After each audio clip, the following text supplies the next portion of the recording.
Local recording's on. Now this is where my Wi-Fi decides it won't. No, it's behaving just fine. Looks good. Yeah, and we are live. Hey there, everyone, and welcome to another edition of Alien Investigations, a channel dedicated to the X-Files Collectible Card Game. I'm your host, Steven, and we're coming at you with another playtest for our upcoming fan-made expansion for the 5th season of the X-Files, and this is the 17th playtest that we have done for this expansion. It has been a labor of love, not just on my part, but on the part of the parts of the gentlemen who are going to be stress testing this expansion in this latest matchup. Joining me from France, I've got Guillaume. Guillaume, you have been most instrumental in not just this all these playtests, but of course you've been working with me behind the scenes and trying to really hammer out every little possible issue with these cards just to make sure they are as flawless and mechanically sound as possible. What's been your take on this expansion as opposed to, like, say, the previous expansions we've worked on? I think just in terms of how to proceed, I think it's definitely better this time around, because season 4 was the first time I think any of us did something like that. So I think there are things that we would not be doing if we were to be doing season 4 now.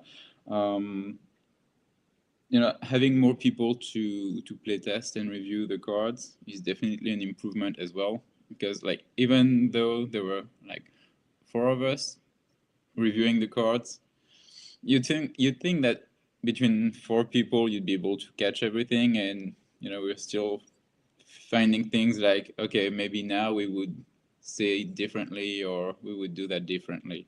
So hopefully we won't look back at season 5 in a few years and say, well, I wish we had done that differently, but now we're stuck with it. Perish the thought. And thankfully, as you noted, we had only 4 people playtesting the season 4 expansion when we brought that out. When Blackwood came around, we had I think maybe 1 or 2 more is thrown in there for playtesting that. But now I think we've got even more playtesters in the mix, and I think that has been most helpful. And one of the newer additions to our team of playtesters is Jonathan Hagy from Kentucky, who's joining us. And Jonathan, I think you've done, probably next to Guillaume, you have done like the second most number of playtests for season 5, and I'm very, very grateful for you availing your time to stress test these cards, and of course being involved in the whole expansion development process. Having you as another member of that expansion team has been a joy, and getting your feedback both in Discord as well as during these matchups has been most helpful. What's been your take on season 5 up to this point? I really like it. The card's really good. You really get to see some of the stuff that wasn't explored to its fullest, in the commercial cards. And of course you get to see, the characters and stuff from that season that you didn't see, which is really nice. The way new agents and stuff like this, it really allows for new strategy, which I'm hoping to do tonight.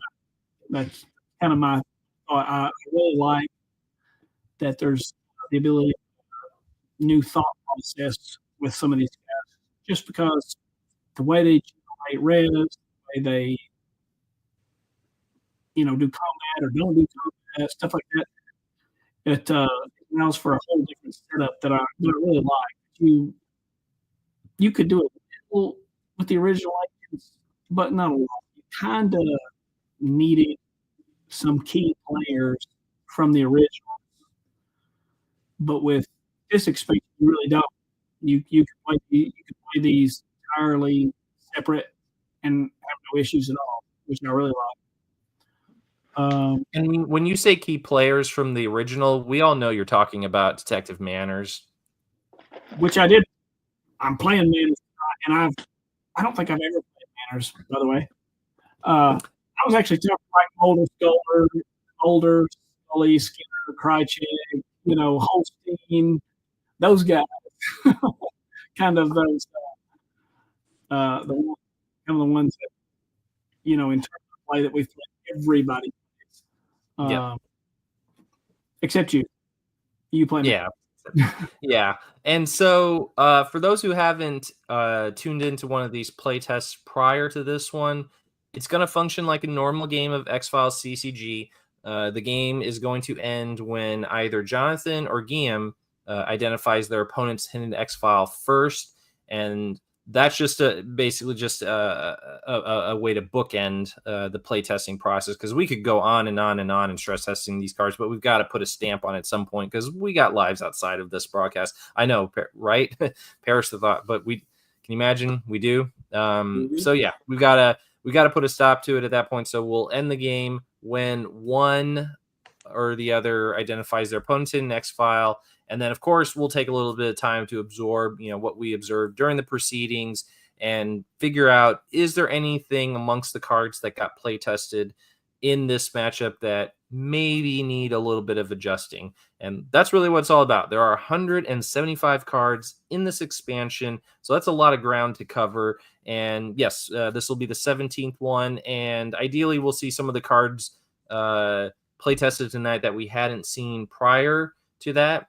And by the time, I hope, when we wrap up playtesting, we'll have had a chance to see pretty much all the necessary cards in the set, have a chance to see some gameplay, determine, do these marry well with the pre-existing cards, and is it too powerful? Is it not powerful enough? Is it worthwhile? All those questions that we'll ask while we're scrutinizing each of these cards, because we want to make sure that they're serviceable, because sometimes when we conceive of these cards, it sounds great in our heads, it looks great on paper, but then as soon as you're playing it in a game, sometimes not always, but sometimes it can fall apart, and we're just trying to make sure that doesn't happen, both for myself and any member of our expansion team who are playing it, but also those who might be interested in getting their hands on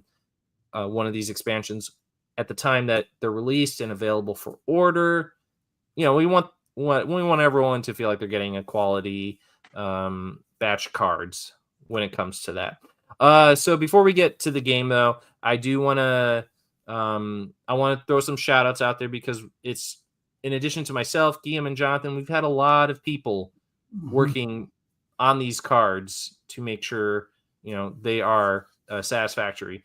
And of course, I want to thank Dax Golding for making the initial mock-ups of these cards that we're going to be using. So I know that making 175 cards is a big undertaking, Dax, and can't say enough about the time and even the expense that you have put into making all of these cards for us. So we appreciate that. And of course, want to thank all the other playtesters. We've enlisted 10 playtesters this time. So each of you guys who are reviewing the cards and pointing out any flaws, want to thank all of you guys for availing your time to do all that. It's like I said, it's a labor of love on all our parts. And so also before we get to the game, please, if you haven't already done so, consider hitting that subscribe button. If you feel so inclined, if you enjoy this content and you feel like it's worthwhile viewing, please, little bit of support goes a long way. And so what I'm going to be doing is I'm going to be heading backstage, and I will be observing the proceedings, and Guillaume and Jonathan will again be stress testing the cards in this set. They have included cards from the commercially released cards. We'll see some of those. But we'll mainly be seeing cards from the season 5 expansion, and then as they're coming up, we'll make sure they are working soundly. So gentlemen, I'm going to head backstage, and please, if you have any questions, before you leave, go ahead. You need to inform everyone about the new X. Oh gosh, thank you so very much. I thought I was forgetting something. So, as I said earlier, the game is going to end when Guillaume or Jonathan identifies their opponent's hidden X-File. And there are 41 possibilities to choose from, as there always has been. However, they have not chosen an X-File from the 41 cards that we are all familiar with, not the ones that have been around since 96. So, Guillaume and Jonathan have each selected an X-File from an upcoming expansion checklist, the first of 4, actually, that is going to be available hopefully later this year. Now, we have devised for this expansion checklist that they are using today, there are 41 X-Files derived from seasons 3 and 4, just like the original checklist represents the episodes from seasons 1 and 2. So that is going to make it a little more interesting in that we're going to be not necessarily hearing the same characteristics called out like we normally do, in the sense that, yes, all these X-Files have like an evolution, like they'll have evolutionary affiliations, they'll have result death and all that, but the number, we've all seen the original checklist, and we know that there are 9 evolutionary X-Files versus the 8 government, 8 occult, 8 primordial, 8 alien. But that's not the case on this one. This checklist has actually 9 government X-Files and evolutionary, and all the other ones have 8. And result death isn't the low-hanging fruit it always has been on the commercially or the original checklist. So we've got different X-Files, and so a different ratio of characteristics on this one, and we're going to see if that checklist is just as sound. Like, does it take a lot longer to finish a game, and is the distribution of those characteristics, is it even enough? I mean, it's it was very fun to draft, wasn't it, Guillaume? It was fun to draft. It was fun to do the cards as well. Like, seeing iconic images from the later seasons that we haven't used in our main expansion. Like, it was good to finally be able to say, okay, these images are at least now on a card. And it was fun, we have the whole new checklist as well. I'm thinking, I had Jonathan tell me beforehand what his hidden X-File was, and I'm going to see, while you guys are playing, I'm going to get it so that when we reveal them at the end of the game, I'll put them up on the screen so everyone can see the beautiful designs that you've done for them. If possible, can you message me the X-File you chose? And I'll yeah, sure. Yeah, and while you guys are playing, I will get it up there. So when it's revealed, I'll put them up there because, so people can see what they're getting when we eventually release this. So so this is going to be the first playtest for this is going to be a playtest for not just the season 5 expansion like we've been working on for months and months on end. This is also going to be the inaugural playtest for what we're calling the 82517 expansion checklist number 1. And this is the first of 4 expansion checklists that we're going to be doing. So as I said, this one's going to represent episodes from seasons 3 and 4. And once we've rolled that one out, later on we're going to release another expansion checklist where seasons 5 and 6 are represented, and there'll be one from the Fight the feature film that was tucked in between those 2 seasons. And we'll do another one after that for seasons 7 and 8 and so forth, for a total of 4. So again, it's going to add a nice little bit of flavor to the game where the players are not always picking from the same 41 X-Files that we have been doing since 1996. We've got some different cases being represented in here. And we've thought for a long time how we were going to do this. And it really did take a long time to figure out, what's the best method for making this available. And so, Guillaume and I worked pretty hard on it. But in a very short amount of time, something finally clicked. And then we're like, okay, here's what we can do. And so we've got it. So we're looking forward to rolling this one out too.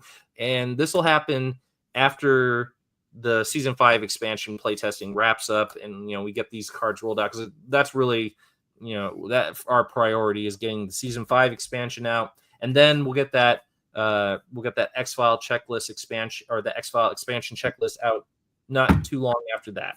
But we'll be playing games frequently on this channel, where we'll be selecting our hidden X-File from these 41 X-Files instead of the ones you're normally seeing. So an extra bit of another way to spice up the games, right, gentlemen? Sauce it up. Excellent. So I think that covers it. Thank you again, Jonathan, for reminding me. That was. And also one last thing, like you forgot to say that tonight we are also playtesting a few season 4.2 cards. Yes. So this matchup that we're doing is really dipping its hands in a lot of pots here. So we've got, yes, primarily it is a playtest for the season 5 expansion, but yes, we're also playtesting our first of 4 expansion checklists, and we are also playtesting several of the cards that are going to be included in the season 4 Redux expansion, in which we're going to be reprinting, repackaging all the 180 cards from the season 4 expansion, but there's going to be 15 new additions to that expansion. And we're playtesting several of the events and the bluffs that are going to be part of that expansion, because yes, just like the Truth Is Out There edition that was released in 1997, when they rolled that out, they were reprinting primarily all of the 354 cards that were part of Premiere, but with 30 new additions, 15 new ultra rares, or well, no, it was 10 new ultra rares, 20 rares.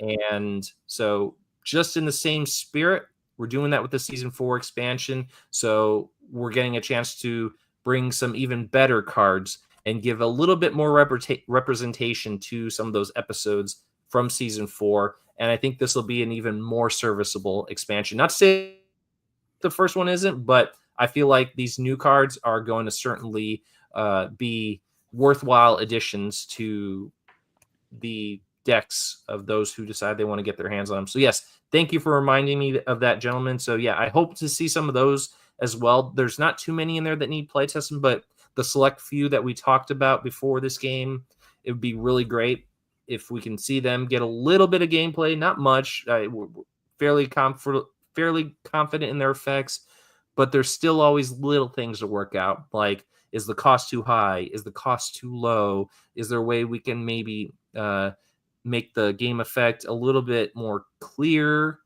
or can we make it a little more concise? Because we're working on very limited space, as Guillaume well knows from working on these cards. So yeah, we're going to be playtesting those as well. So lots to be playtested, lots to be shown. And I think now, thank you guys for reminding me of all the little details surrounding this very important playtest. It should prove very productive. Now, without further ado, I'll head backstage and let you guys get started. Have a great game. Thank you.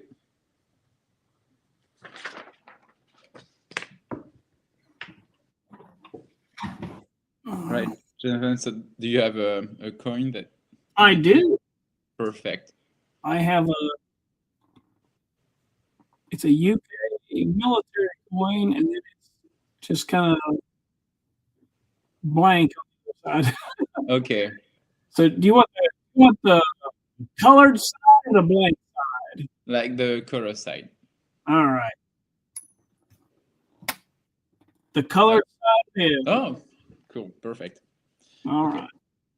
So I haven't revealed my team. So as I was saying to Steven, I use most of my regular science team. So I have Scully, Pendrell, Nancy Spiller, and I have Lieutenant Brophy from the Scully set. Okay. All right. So I'm going to... I'm going with the gunman, but this time I'm going with... Yeah, you had Holly Patton the last time, correct?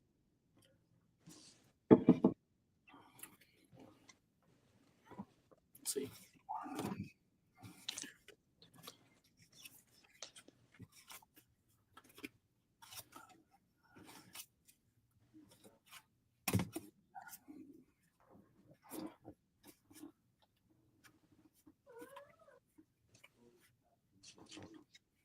Okay, so I'm going to draw my free card. Okay.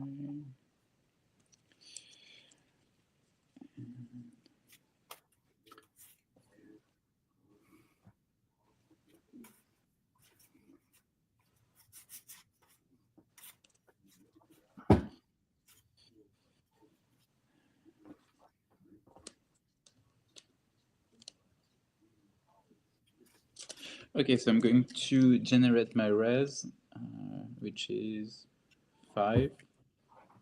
Puts me at 10.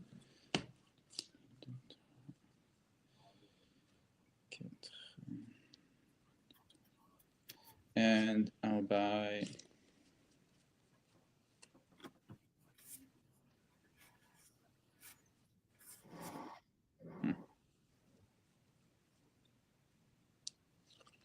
I'll buy just one card, I think.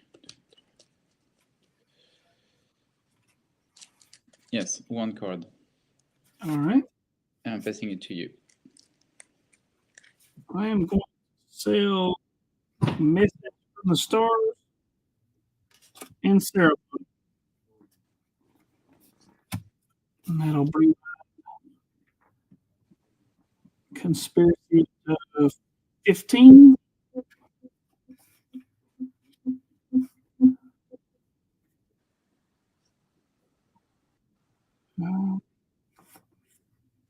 And I'm going to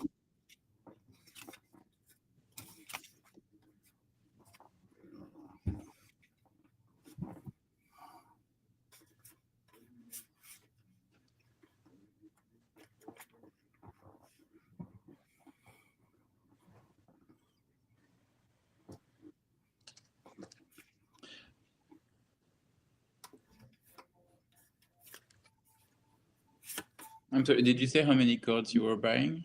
2. I bought 2. Okay, sorry. Back to you.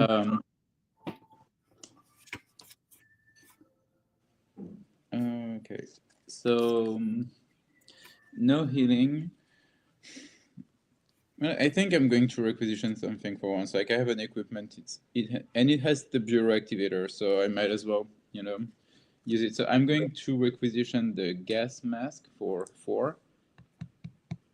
Puts me down to 5. It's a season 5 equipment. Adds 2 to the agent's medical skill. Additionally, the agent is immune to the poisonous blood of alien adversaries.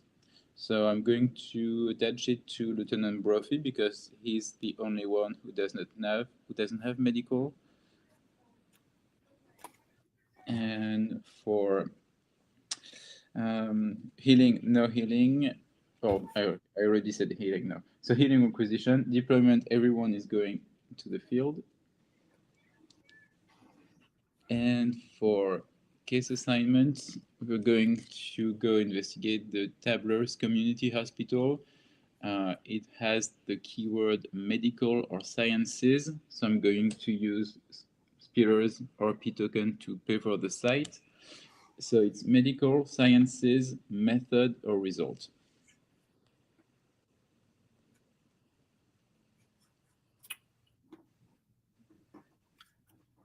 no bluffs. All right, so I'm sending the whole team to the site, and I'll be using their medical skills. And I currently have 10 medicals.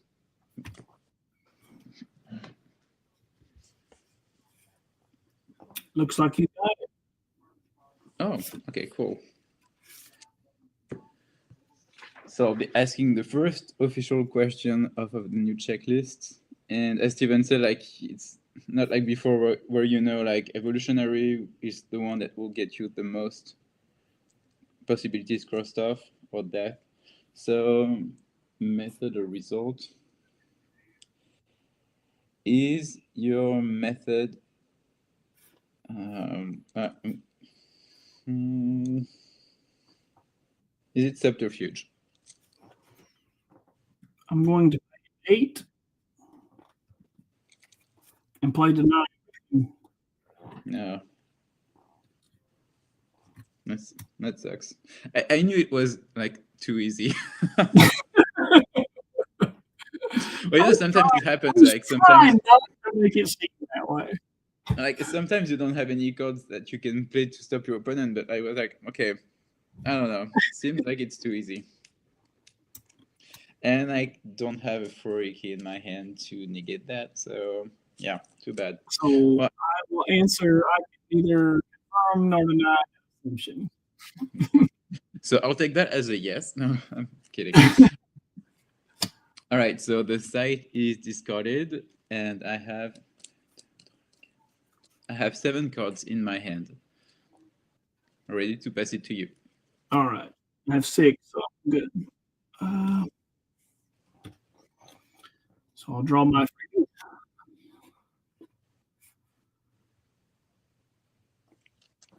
And then I will generate some res, which is 6.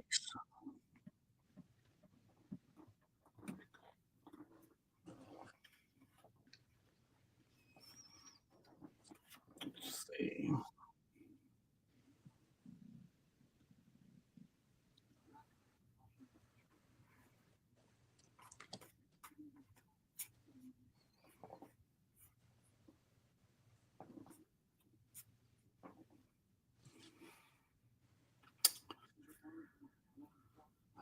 I will buy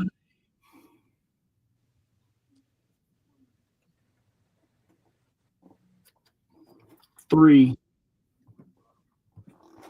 And I pass it to you. All right, so I'm going to sell Further McHugh for 2. And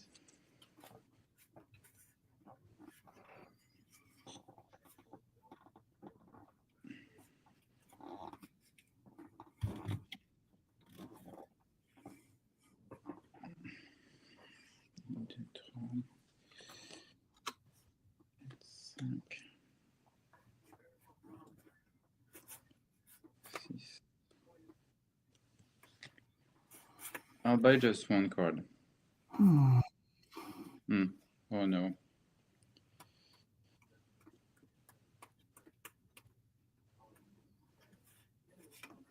No, I'm not buying any cards. Okay.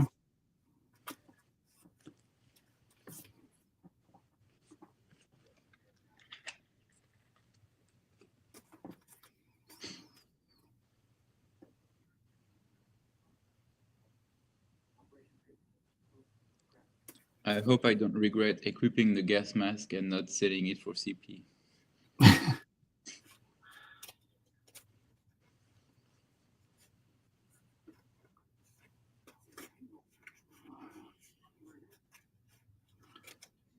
Well, I've managed not to draw a side. I'm still going to do some stuff, but I've managed that.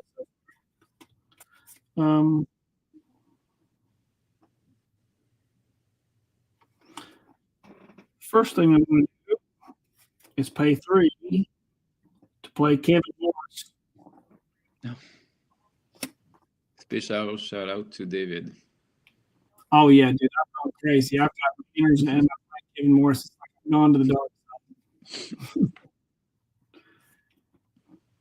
And the other thing I'm going to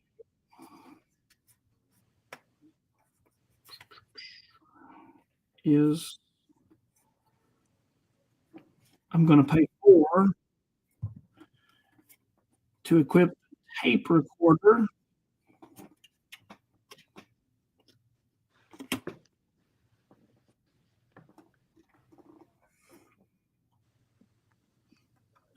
On manners.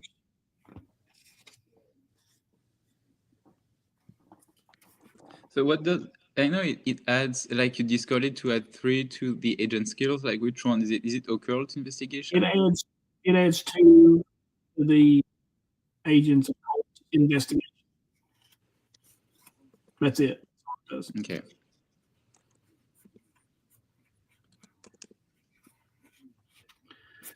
And since I don't have a side,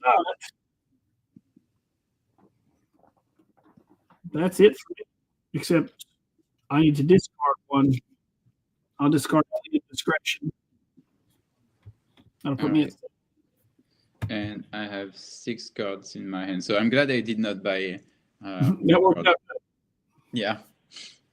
All right, so my turn. I'm going to draw my free card. I'll generate my 5 res.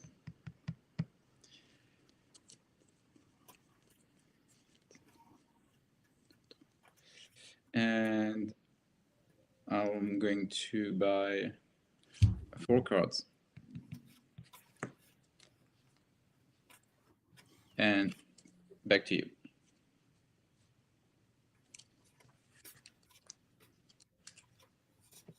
Okay.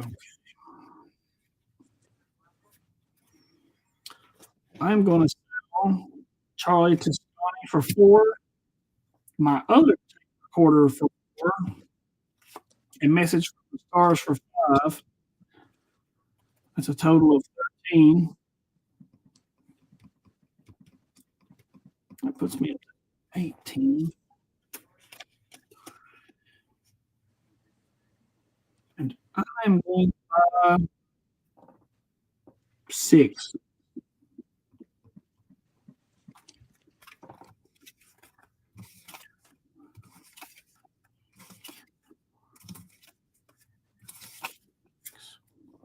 And I pass it back to you, sir.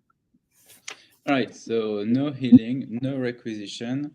I'm keeping everyone in the field.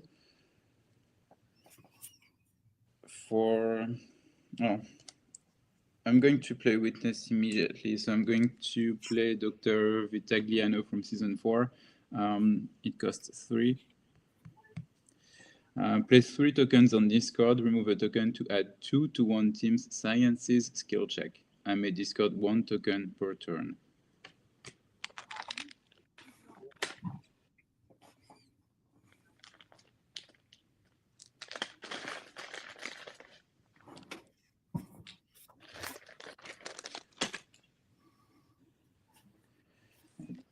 For kids assignments, we're going to Connerville, Oklahoma. It costs 2, but I'm going to use Speeder's token to pay for it. To pay for 1, and I'm paying the other one with my 4. So it's Sciences 4+, and it's an affiliation question.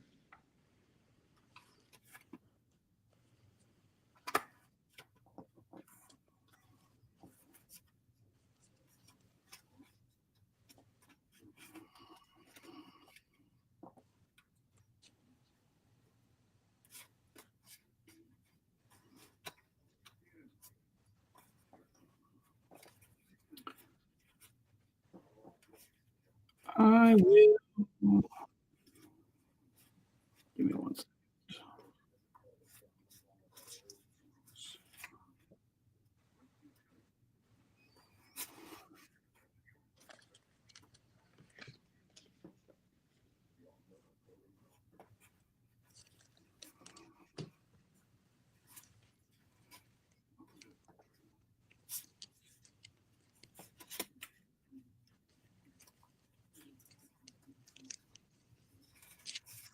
Put 2 blood. Okay.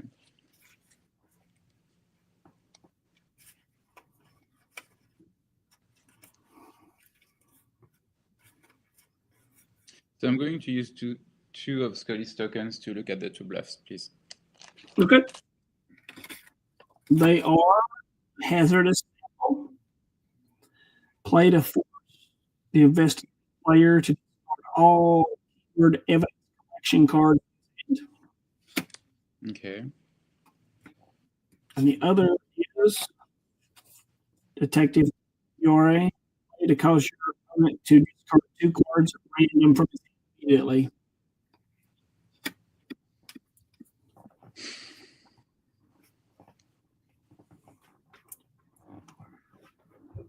Oh, that sucks. But you know what? I'm just going to send. I'm sending everyone to the site, and let's do this.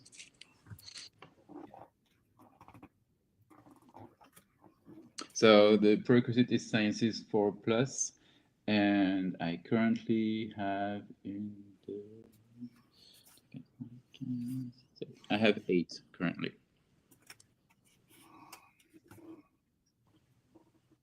So which bluff do you want to play and pay 4 first. Let's do Detective Tony Ford. All right. Pay 1 for and unless you negate, discard No. 2 cards. No. All right, so I'm shuffling my hand. Hopefully you don't get rid of good cards. Right, so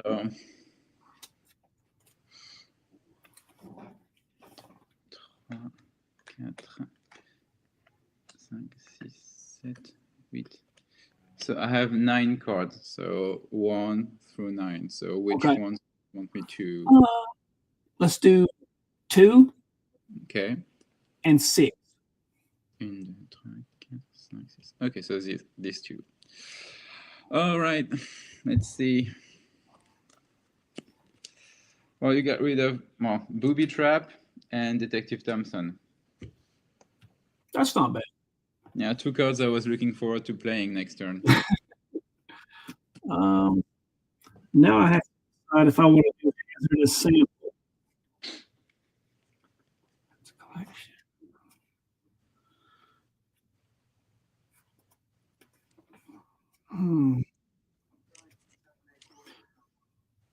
What is your side prerequisite? It's sciences, 4 plus, and I have 8 sciences plus the witness waiting if I need him. I wonder if I can.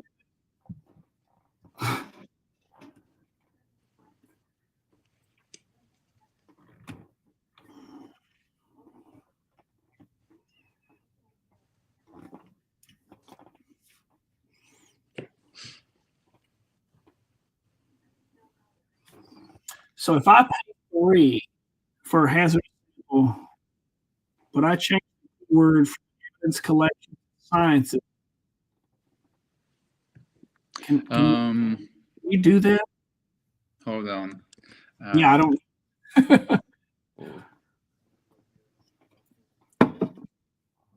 No, because it's all of the keyword evidence collection cards in my hand. So you'd have to find a way to change it to all keyword sciences in my hand or something. And yeah, there is no way that you can change a keyword listed on the side, but not written in the game effect. Gotcha. So yeah. I get it. Yep. I get it.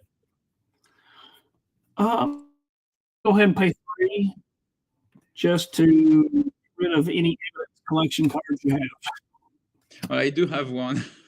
Well, so I was hoping at least maybe it would be one of the 2 cards that would be discarded with the previous one. So I have Grid Pattern Search, which, unfortunately, it does have the keyword evidence collection. Oh, good. It's one of those cards that you really have to trust your opponent is going to be honest. Because hazardous sample does not say you have to show your hand, but right. I could, ultimately you could just say, well, I don't have any evidence collection, and say I just drew. Well, you would not be able to play Grid Pattern Search during this turn, but you could say, well, I drew it during a subsequent turn. So in a tournament setting, you'd have to. I don't know how you would be able to prove that, other than to rely on people. Yeah, you just gotta have the honor system. Yeah. All right, so you got rid of 3 of my cards, including 2 that I really wanted to play next turn, and the Grid Pattern Search that I was, maybe relying upon for future turns. So, but my team still makes the skill check, at least for now, because you still have 8 conspiracy. Okay.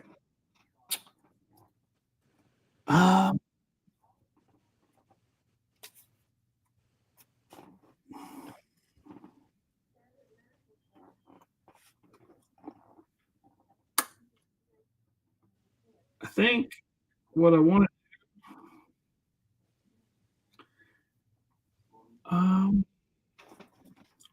What kind of subterfuge do you guys have?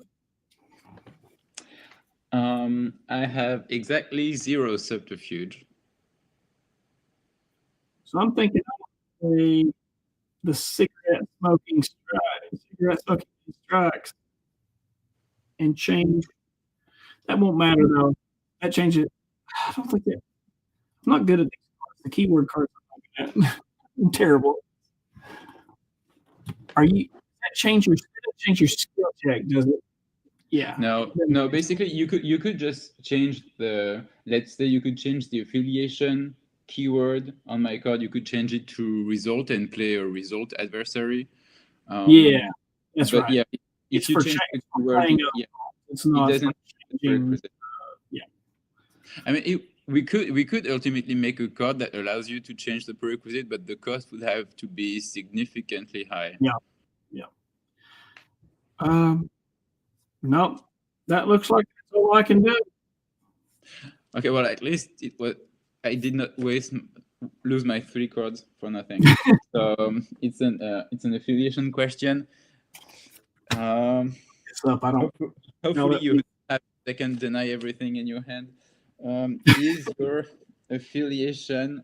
Well, you know what? Let's go with government since that's the one with the most possibilities. So yeah, I literally have this up now.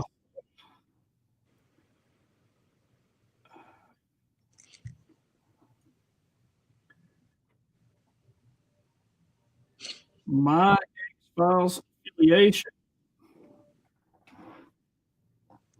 is not government. Okay.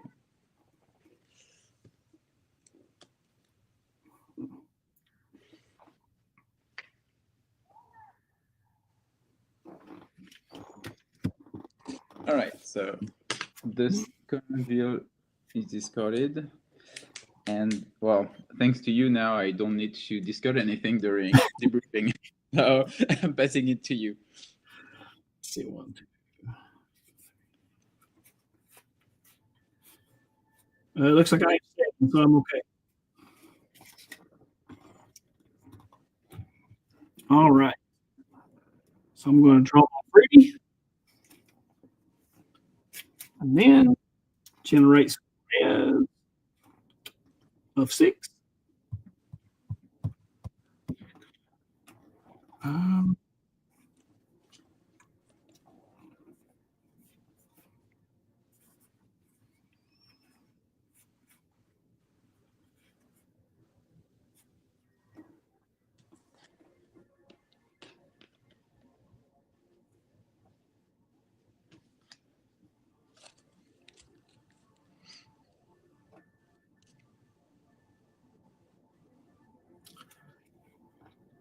And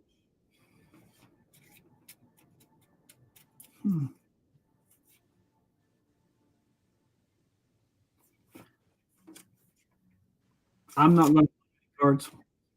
Okay. So when you first appeared, I think it was the beginning of the episode was the blessing ray, correct? And now we are already at the end of almost at the end of Paperclip. Like time really flew by. Yeah. Okay, so I'm going to sell the Mini 14 assault rifle for 4, and I will buy 3 cards. And back to you. All right.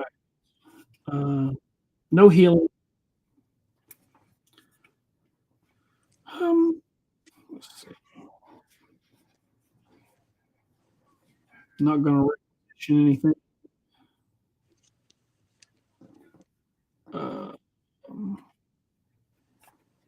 I'm going to, well, first move everybody.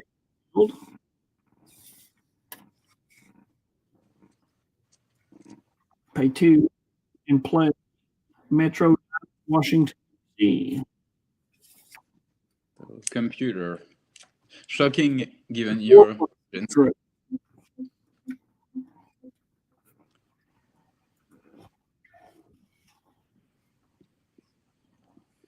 So it's computer and it's just it's a model result side. All right.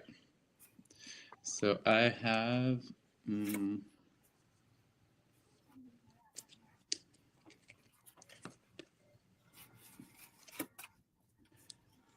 so I have 3 bluffs for that site.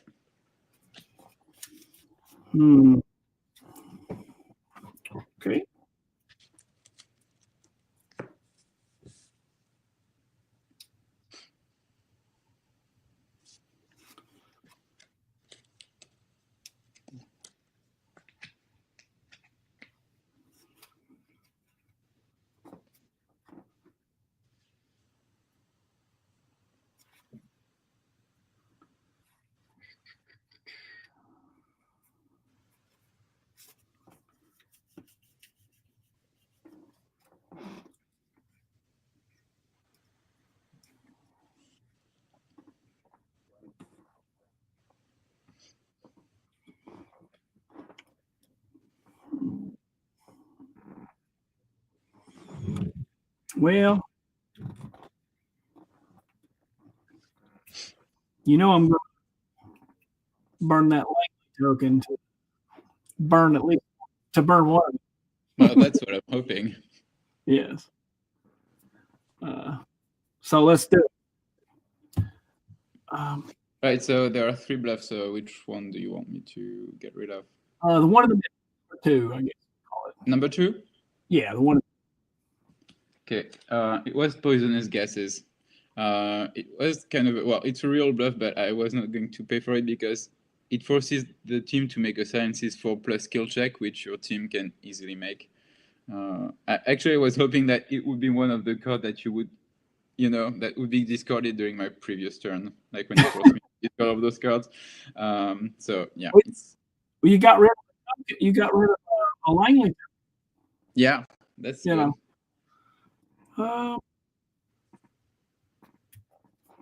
And I'm going to send everybody to the site to see the other 2. Okay, so the first one is a true bluff. It's I'm sorry, Steven. I tried. It's Trail Gone Cold. It's one of the new season 4 cards, but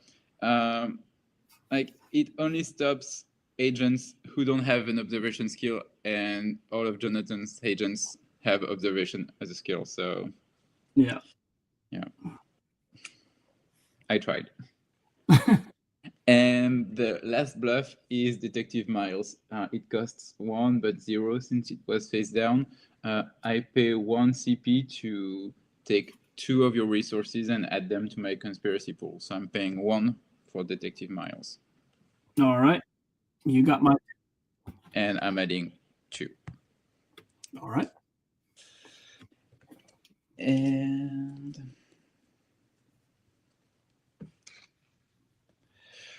well, that's it, because there is another card that I could play, but given your team's computer skill, that would be a waste of a card. So unfortunately for me, I did get rid of Langley's token, which is always good, but as far as the investigation goes, you are free to ask your question. All right. Old question. Now that I have to look them up.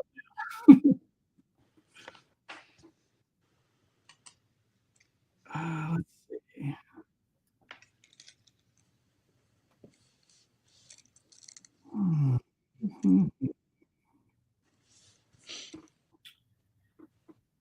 Normally I would guess death, but yeah, I think tonight I'm going to ask, is it manipulation? Is it manipulation? It is not manipulation. Not manipulation. Okay. I need to write that somewhere.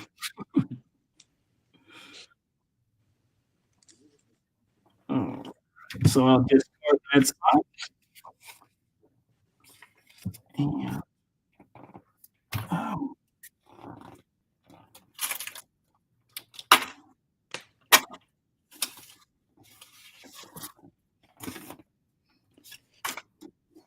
I have 5 cards in my hand.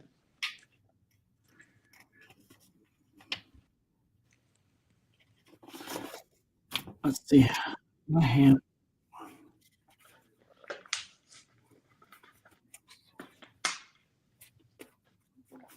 I said, I'm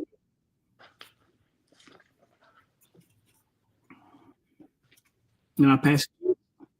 All right. So I'm going to draw my free card. I'll generate my 5 res. And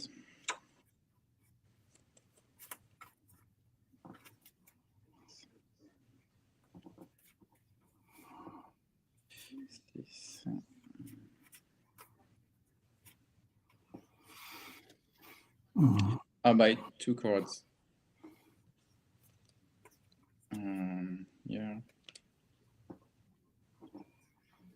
Yeah, 2 cards and pass it to you. All right. I'm going to sell Chester Bonaparte the Stride 5. Fighter Interceptor for 4. And the Erlenmeyer Mask for 4. That's 13. That's 21.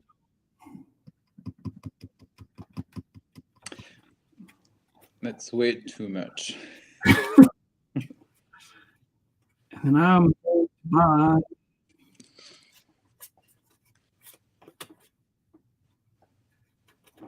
six.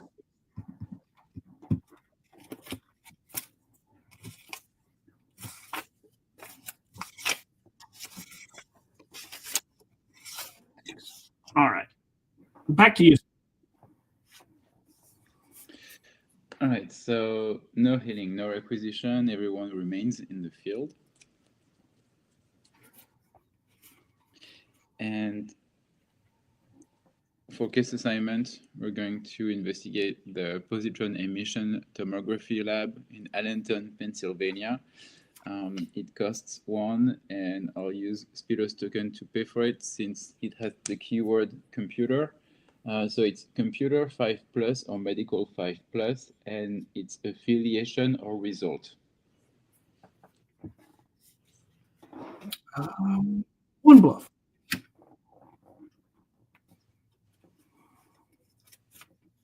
Okay, so I'm sending everyone to the site. I'll use medical, and I currently have 10 medical.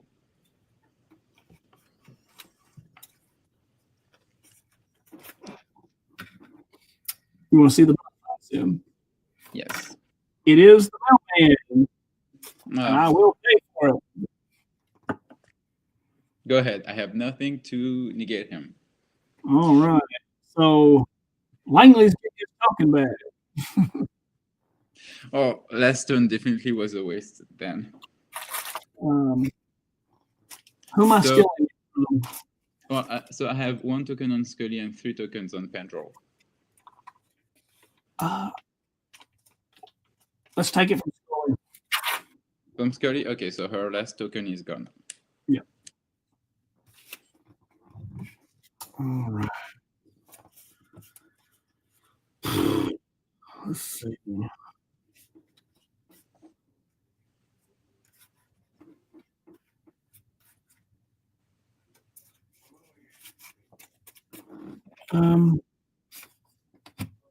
I may have got a token, but I can't stop you. Okay. Oh, that's good.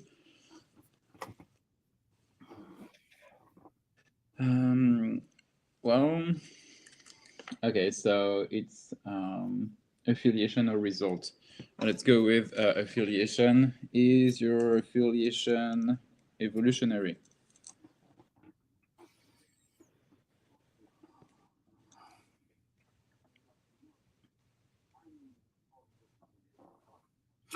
My affiliation is evolutionary.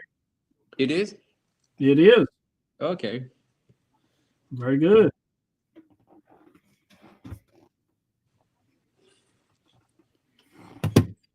I just got real.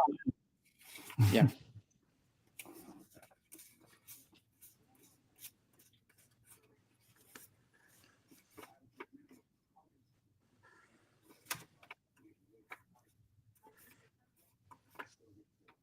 Right, so the site is gone, and before we exit the investigation phase, I'm going to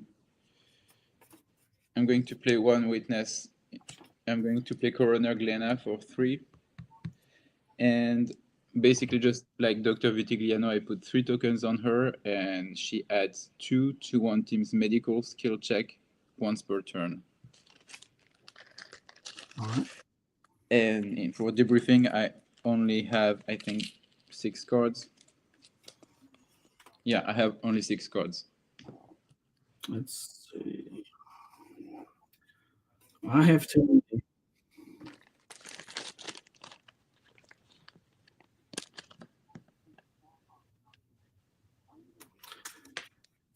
I've got to dump some.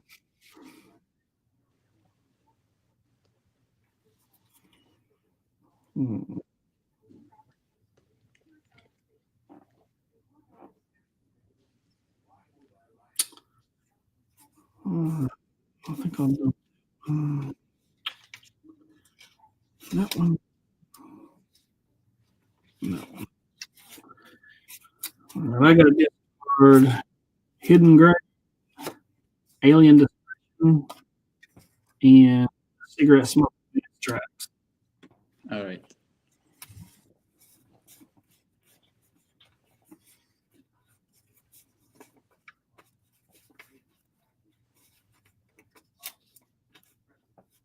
All right. I'll draw my freebie.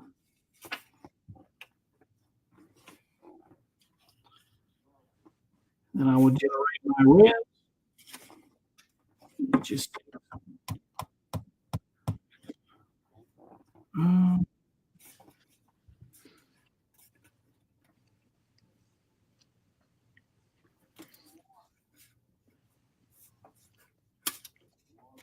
and I'm not going to buy any cards. All right. I'm going to sell the Walter PPK for 4 and the vending machine bomb for 6 for a total of 10. So that puts me at 19. And I'll buy 5 cards. And back to you. All right.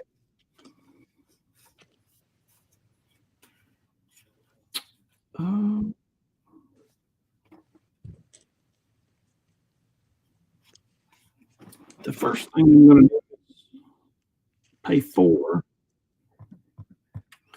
to play Hospital Crash Card. It's not on an 8. You just, play it, use it with you.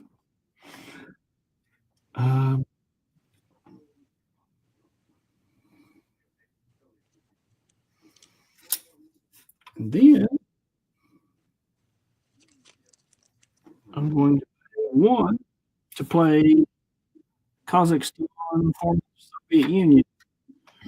That's an alien investigation or observation 5 site, and it asks a method or result question.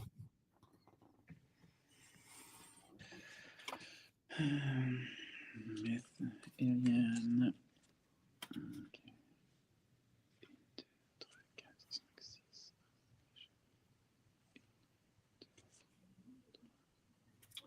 And let's see. Well, nothing yet. Okay.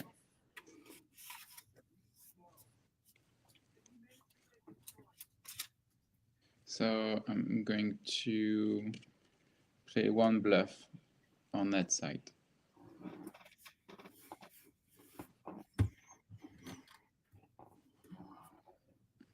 And the question is that bluff to burn my token or a real? Well, I've been known to play to play true bluffs, so yeah, I know.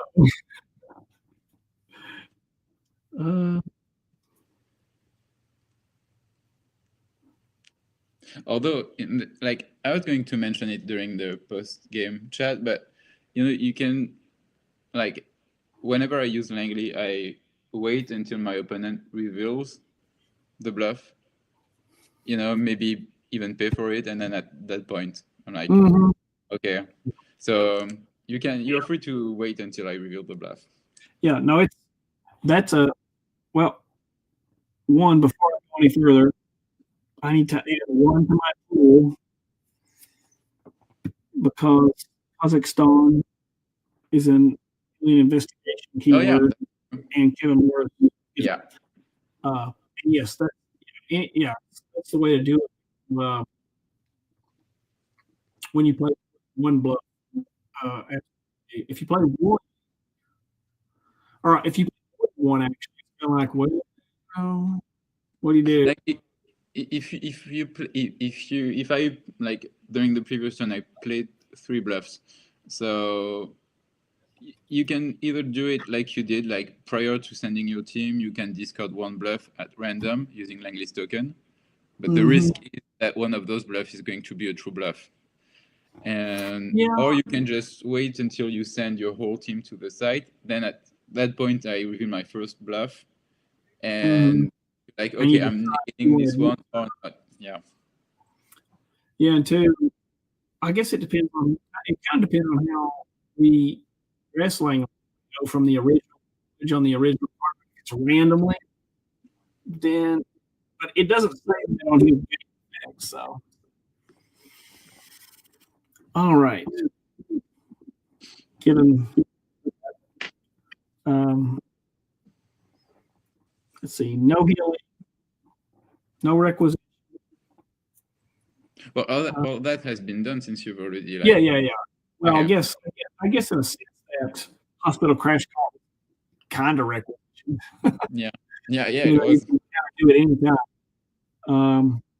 Everybody's going to the site. All right, It's an alien investigation. I'm going to investigation. Okay. My alienation is 6. It's a 5. Okay. So at that point, I revealed the bluff. The bluff is laser barrier, played to prevent one agent to contribute their skill to one skill check. My choice. So that's definitely a wrangling. Yeah, so it costs 2, so it was 1 face down. So I'm paying for the bluff. But I'm burning up my token. Okay. Yeah. As I assumed you would. Yeah.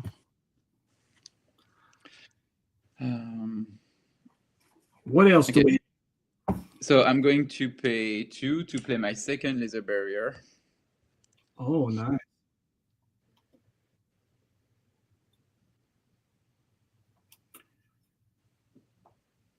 And I'm going to prevent, let's see. I'm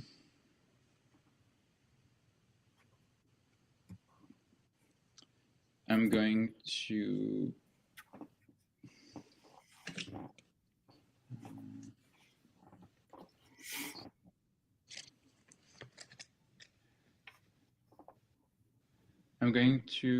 prevent 𝐗-𝐅i𝐥e𝐬 from contributing to the skill check. All right. So that means I have a skill check of 4.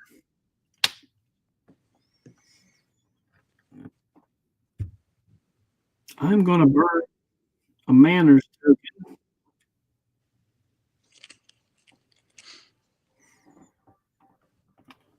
And see what witness I can find.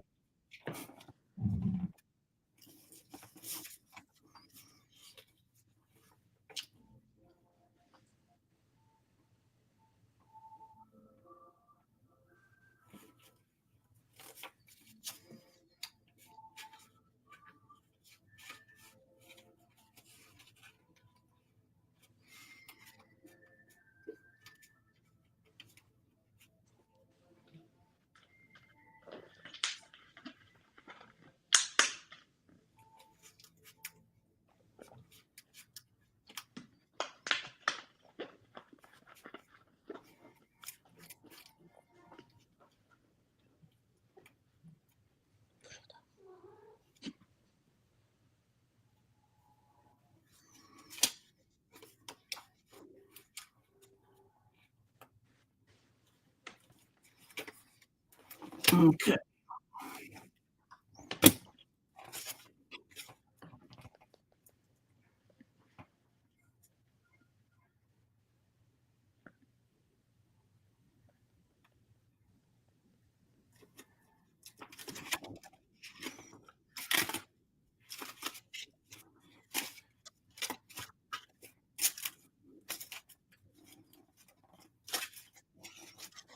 All right.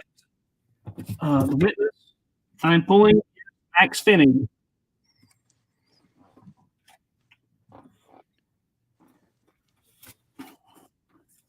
And I will pay 3. Well, if I can get this the right way.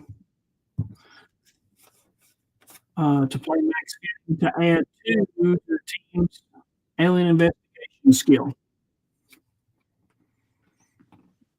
All right, so Puts me back up to 6 unless you negate him. so I'm going to pay 3 to play Nurse Ines. It's a season 4 adversary with the activators, conspiracy, and witness. Play this card on a team in the field that plays a witness. Discard the witness and skip the long-range combat round. For the first round of close-range combat, the chosen agent is the only one who may participate in the combat. She has the keyword adversary, primordial, and creature.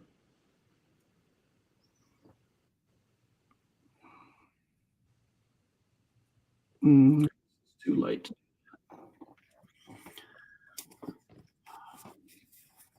I almost to.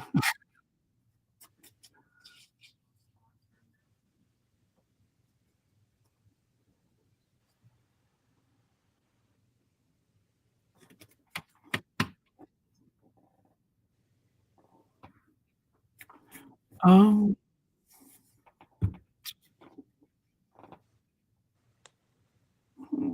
don't think that'll.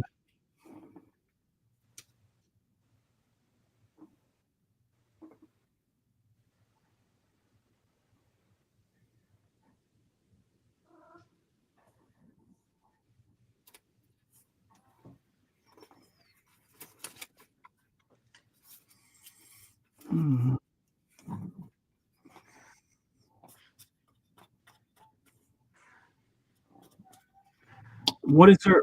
Can you read her again? So she has, she does 3 close range. And basically so no long range, the long range combat round is skipped. And for the first long range, she deals 3 damage to 1 agent. And the combat is only between her and that agent. And then after, if she still has health, then combat is fought between her and the rest of the agents. And she deals 3 damage. It's 3 close range, and she has a health of 4.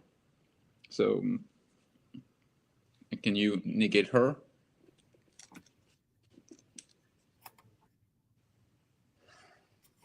I cannot.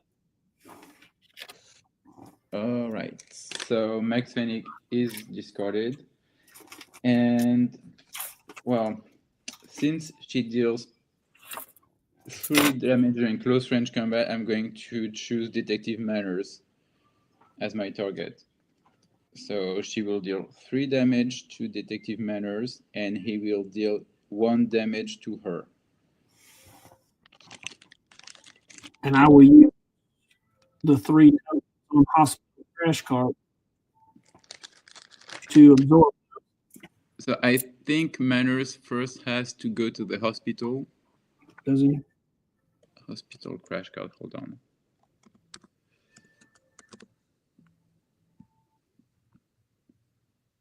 Yes. Yeah, I think so. Manners. I think you're right. Manners is sent to the hospital, and then during your next healing phase, you are able to use the tokens, because it does say 1 token from an agent in the hospital. Yeah, and it does to heal, so you can heal if you're not damaged. Yeah. So for now, Manners is going to the hospital with 3 damage. And Nurse Ines still has a health of 3. So for the next close range combat, she deals 3 damage to one of your other agents, and they deal 4 damage to her, killing her. So I will inflict the 3 damage on 𝐗-𝐅i𝐥e𝐬. Okay. What else we got?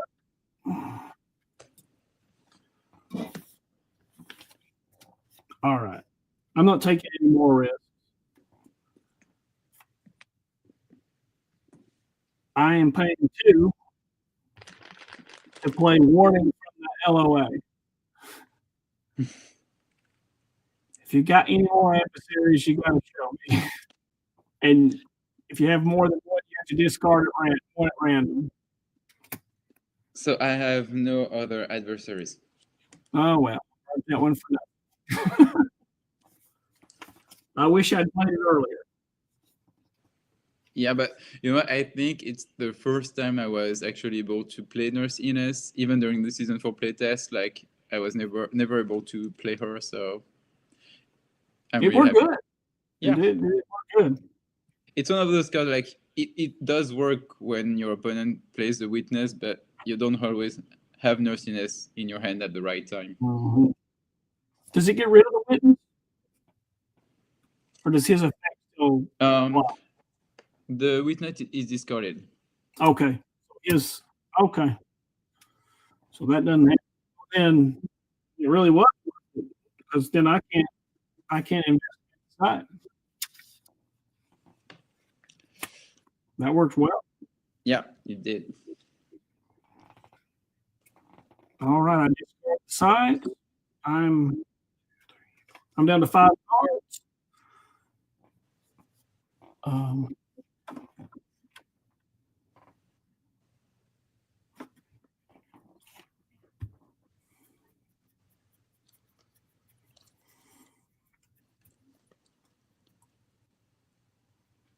And I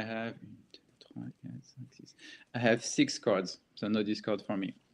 All right. All right, so I'm doing my free card. I'm going to generate my 5 res, puts me at 7. And hold on.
Okay. So I'm going to buy 2 cards and passing it to you.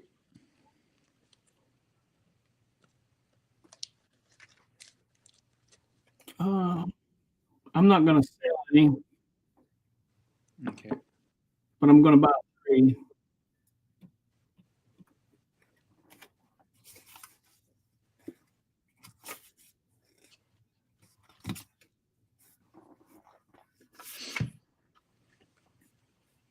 And I pass it back to you.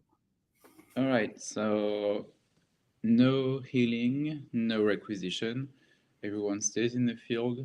I'm going to play 2 sides. I'm going to play 2 Gray Hills, New Mexico. It costs 2. It's medical or an affiliation. And I'm also going to play Tabler's Community Hospital. It costs 1, but I'm going to use Nancy Spiller's token to pay for it. It has the keywords medical or sciences, method or result. So 2 sides, medical affiliation, and the second one, medical or sciences, method or result.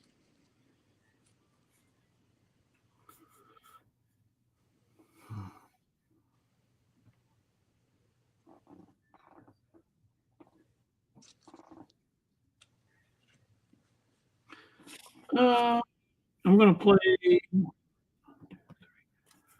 the red letter. And this card, play it next year. During each briefing is you may in the top of your rear You may choose to discard the card, return it to the top of your bureau. Okay.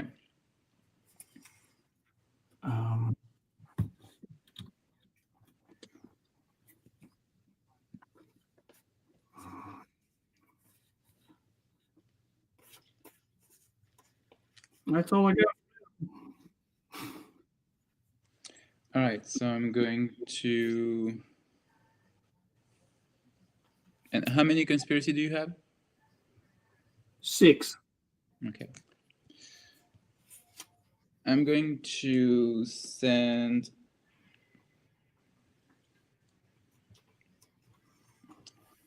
Scully to 𝐗-𝐅i𝐥e𝐬, New Mexico, and I'll send the other 3 agents to Tabros Community Hospital. Okay. No bluffs. Okay, so we'll start the investigation at Tabros Community Hospital. So it's medical 5+ or sciences 5+. I'll use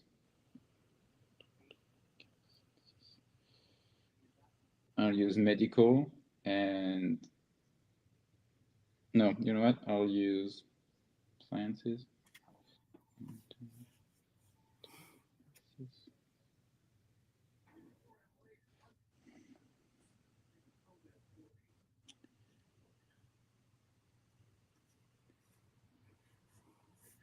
Yes, I'll use sciences 5+. I currently have 5 sciences.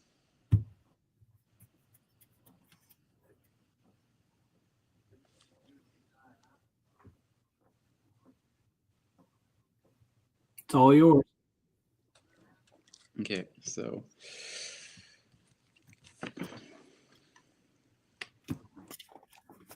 method or result.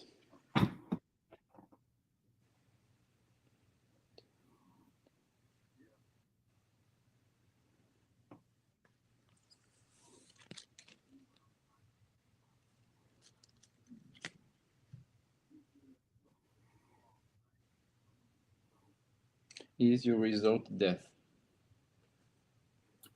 My result is not. Okay.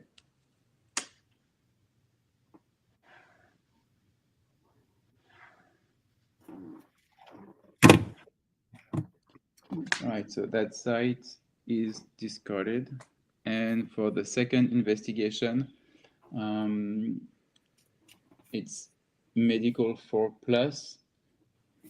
Scully has a medical skill of 4, but just to be safe, I'm going to take a token of Coroner Glenna's card to add 2 to the skill check. So I have 6 medical for that site. All yours. Nothing I can do. So it's, well, you know, I already know your affiliation, fortunately, but I'm going to pay 2 to play All Lies Lead to the Truth. Finally, play after a single agent successfully investigates a site and a witness contributed to the skill check. You may guess the identity of your opponent's X-file without incurring a penalty question. Additionally, you may search your bureau deck. Yeah. Additionally, you may search your bureau deck and add 1 keyword healing card to your hand. If the card is playable immediately, you may do so for 0 cost. All right, so first off, I'm going to ask an identity question. How much does that cost? It costs 2. Yeah. I was just curious. It's such a hard card to play. I think it's one that we've been really curious to Yeah. try out. Steven's been asking for it every time. Yeah, and I think it's been in my deck for the past like 3 or 4 playtest games, but it never worked out. Yeah, it never worked. So let's see. I have 5 possibilities. Are you Darren Peter Oswald? I am not. Okay. That was good. Finally got to play the thing. Yeah, it would have been even better if it had not been an affiliation question, but something else. But it was the only thing that I could do to make sure that Scully would be able to investigate it. But then I also had the witness to contribute. So, okay. So all lie leads to the truth and the site are discarded. And, well, you know what? It does say that I may search my bureau decks for a healing card, so I'm going to do that. I don't need any healing card, but you know what? I'll just have it in my hand. Yeah. Yeah, you I get think the I, card. yeah, Yeah. I think You can might use it have- for free if you need it. like if I need it, I can play it immediately for 0 cost, but like at least it will be in my hand. Yeah. Okay, well, I think that's the only one. Good card to have. Something like 2 stops as prey show or something like that. Yeah, I think it's a really well thought out card, and the effect is really truthful to what happens in the episode. Like Mulder investigates the Department of Defense with the help of Michael 𝐗-𝐅i𝐥e𝐬, and he gets something that heals Scully. So Yeah. Oh, It's just a hard card to play. well, you know what? I'll take that one. Yeah, because all lie leads to the truth does have the keyword healing, and I have a second copy in my deck, so I'll just drew my second copy of all lie leads to the truth, and we'll see if we can do that again. Okay. Hopefully. Yeah. Well, at least, if anything, like for this playtest, like nursiness and all lie leads to the truth, I'm happy. Yeah, it worked. And it was smooth. It was problematic in any way. Yeah. Okay, so my deck, I think, is properly shuffled, and I have 7 cards in my hand. So your turn. All right. I only have 6, so I'm good. Let's draw my freebie. Generate some hands.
It would have been good if your X-File had been Darren Peter Oswald, because you know that is the episode that is playing. It is. Although I'm glad that the game continues.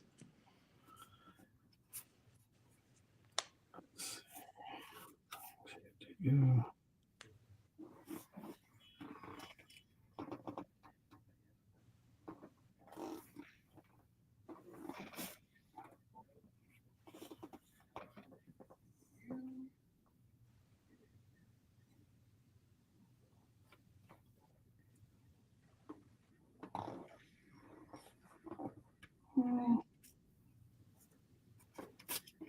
I think I'm just going to buy one. Okay. I'm going to sell the 2Lux video camera for 5. And I will buy 4 cards. And back to you.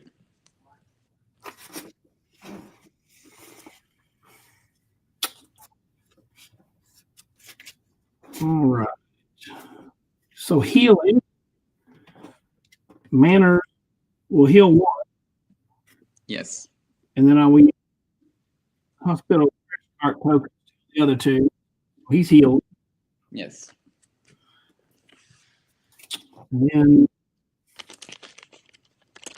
I will use the other. I will use the last hospital crash card token to heal one off from Hickey.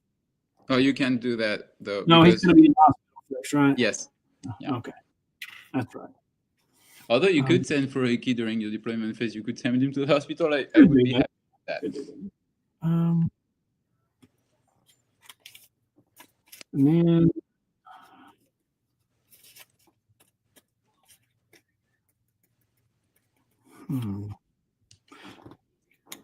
nothing to requisition. Bring manners to the hospital.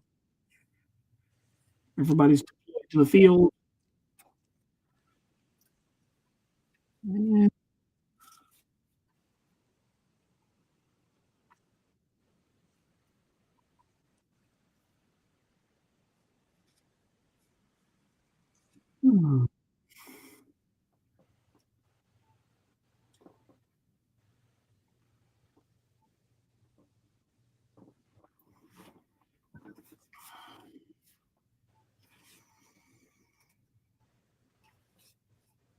I'm going to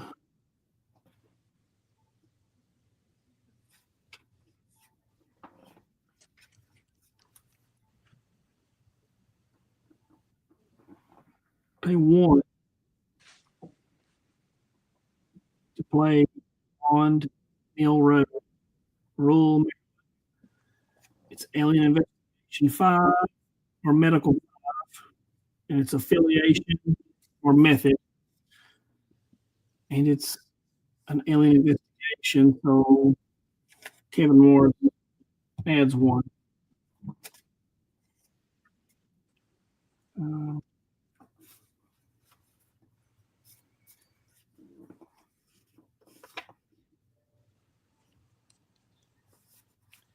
I have one bluff for that side.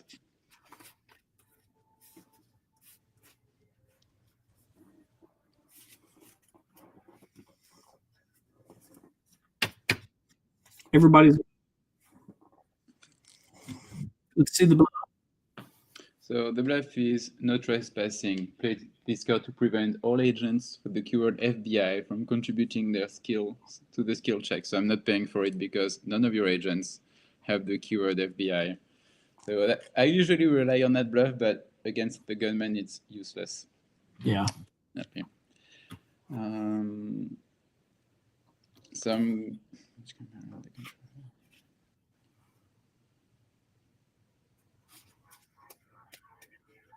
So I'm going to pay 6 to play Pusher. It has the activator Conspiracy and Agent, and it has the keyword Adversary, Evolutionary, and Creature.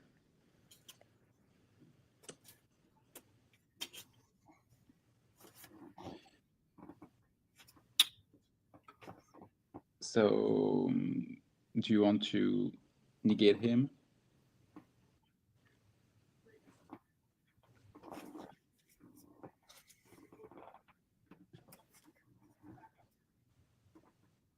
I want to try. I'm going to use Keys token. Wait a minute. Hold on. No, I don't. I'm sorry. That. Yeah. I'm going to use. I'm trying to think.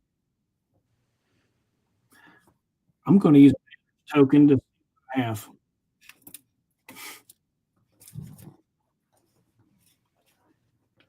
Because I might have. That works. Well, hopefully you don't have that witness, but.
Oh,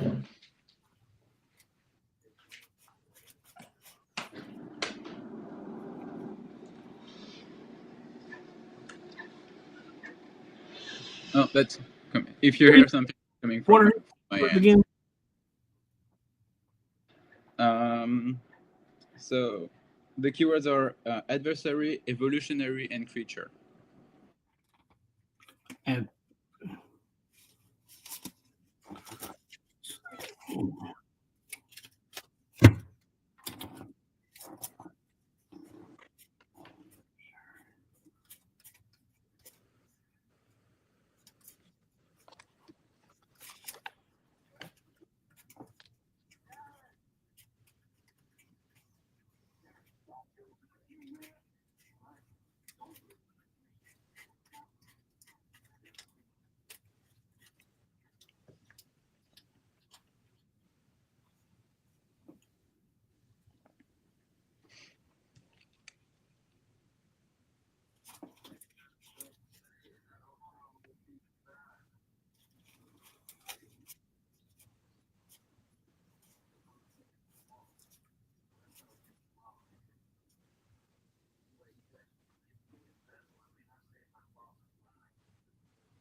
well,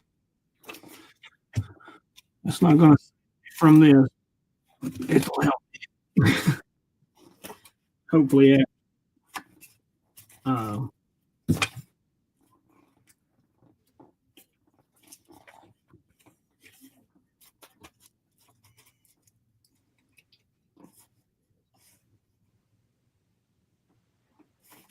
The one I'm getting, doctors.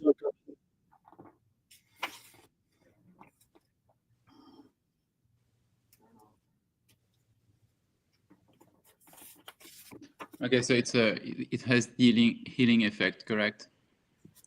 He does. Yeah.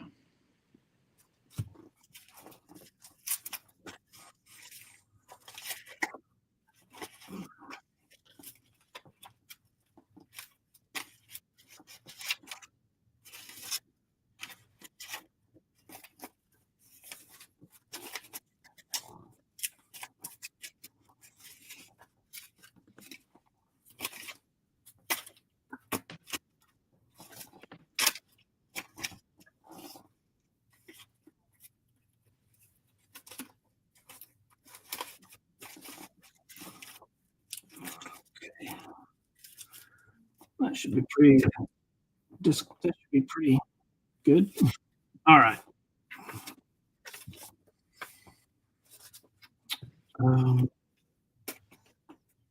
Yeah, that looks like that's what I can do.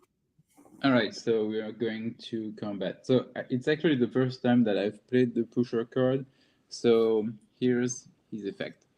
Each combat round, the controller of the team opposing player, pusher, must choose odd or even. So you must choose odd or even. Flip over the top card of the bureau deck. If the cost matches your guess, continue combat as normal. If the guess is incorrect, pusher may allocate one agent's damage to any other target, including other agents. So basically, we are going to long range. You pick odd or even, and after you do that, you flip over the top card of your bureau deck. I'm gonna go with even. All right, so let's see. It's odd. All right, so if the guess is incorrect, pusher may allocate one agent's damage to any one target. So I'm going to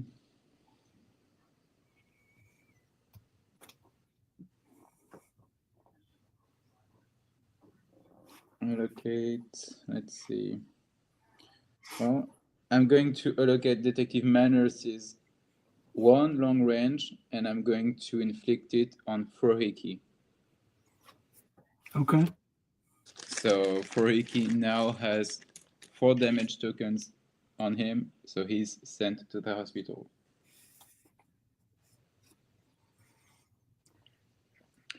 For the next round... Do we inflict long range on Pusher? No, you don't inflict damage because your guess was incorrect. Okay. So for the first round of close range combat, again, you get to choose or odd or even. Oh, I didn't move that.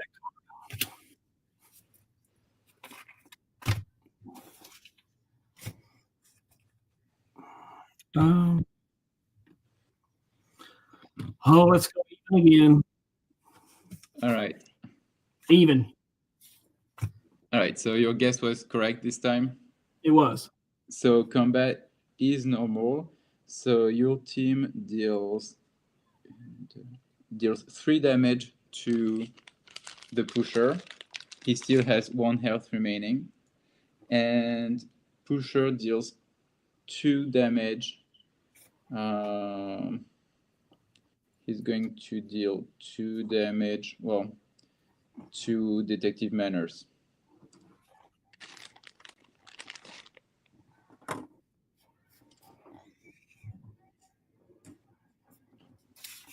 And since pusher still has 1 health, one last time you get to choose or odd or even. I'm going even. All right. Even. Okay, so combat is normal. So your team deals 3 damage to pusher, killing him, and he deals an additional 2 damage to Detective Manners. So, well, only once, since Manners only has a health of 3, but enough to send him to the hospital. And pusher is discarded.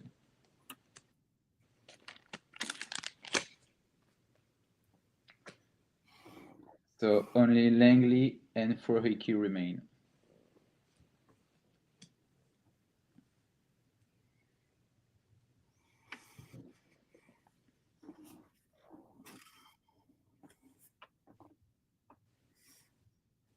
Okay.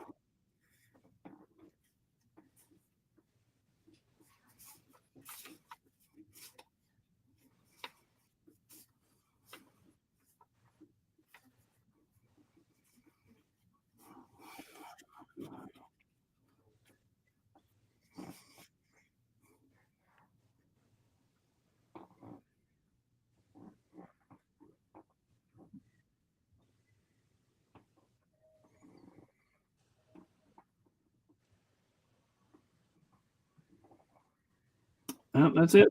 Nothing else I can do. Oh, good. Pusher proved to be useful. Yep. I missed it. Missed that skill check by 1. There's nothing I can do. And I have 8 cards in my hand.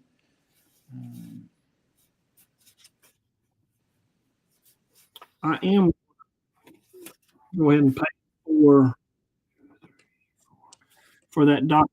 Zuckerman. Okay. I don't have it all, but He will prove to be useful. yeah. Well, I survived that. That one. And I'm going to discard medical treatment. And I now have 7 cards. And I'm still 1, so I'm going to discard in technology. Okay. It's all yours. All right, so my free card, I'll generate my 5 res. And before I do anything else, I'm going to pay 1 to play Postmortem. So it's Season 4 event. If the team makes a medical 4+ skill check, add 5 tokens to the pool. So I'm playing it on Scully, who has 4 medical. Unless you're not negating it. Okay, so I'm adding 5 to my pool.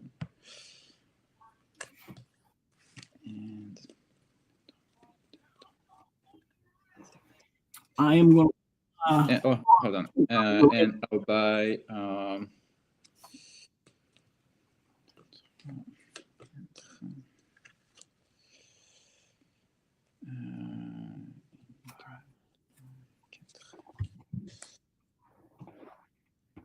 I'll buy 2 cards, and I'll pass it to you.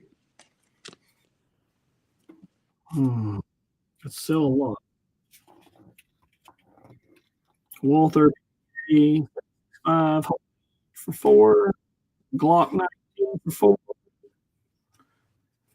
and Utah, Russia for 4. And what the heck? Harvest 3 was it 15? So it's up to 21.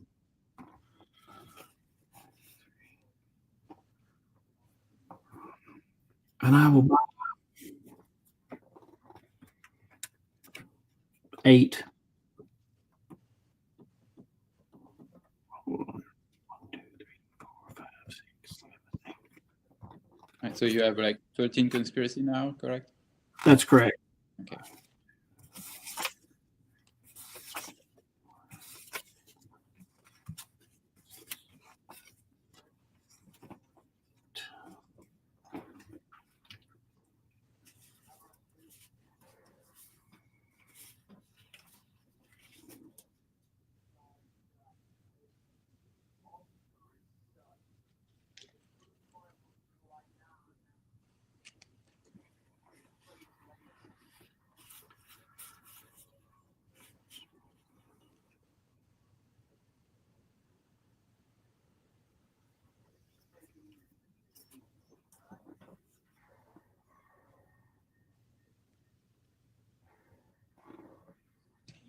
All right, so no healing, no requisition. Everyone remains in the field, but I'm putting them all together again, for now at least. And I'll be playing 2 sides. I'll play the Sim residence in San Diego. It has, so I'm paying 1 for it. It's criminal investigation, medical, motive or method. And I'm also playing the University of Indiana Bloomington. It costs 1, but I'm using Speeder's token to pay for it. It has the keyword evidence collection, sciences, motive, or result. So first one, criminal investigation, medical, motive, or method. And second one, evidence collection or sciences, motive, or result.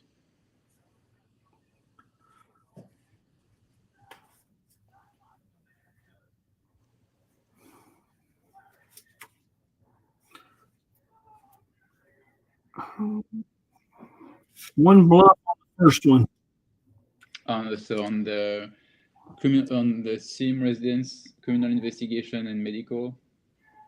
Mm-hmm. Okay.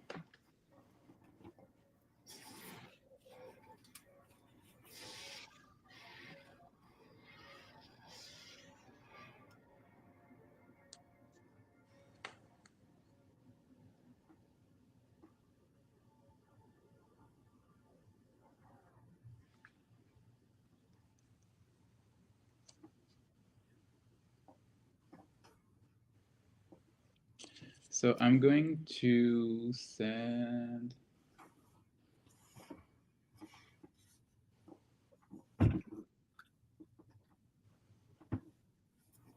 I'm going to send everyone to the site with the bluff.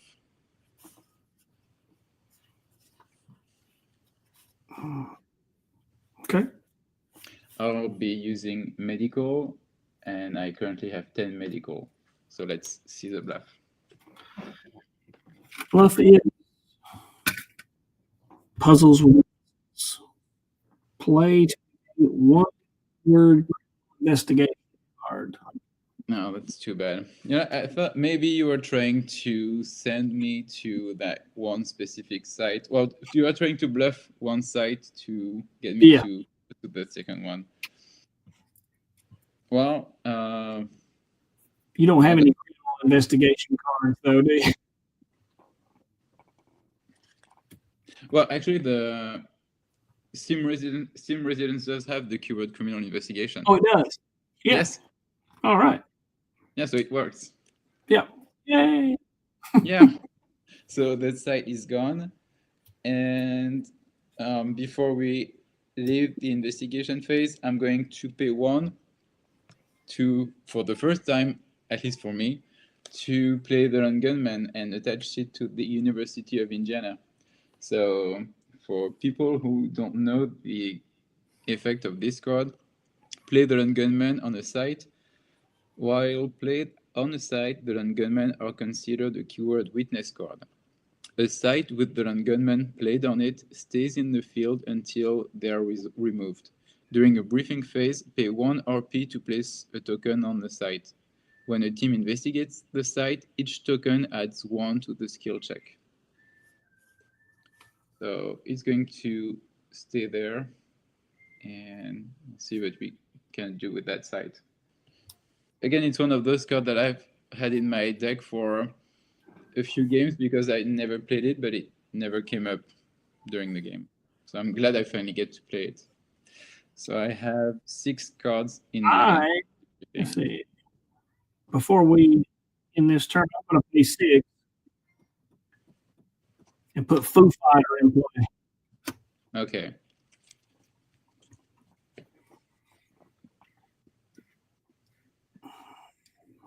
I got left.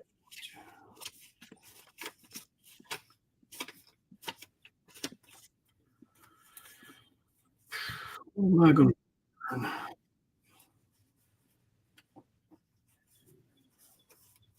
Well, you know that I'm not going to be investigating a site with alien investigation, so your card is pretty safe.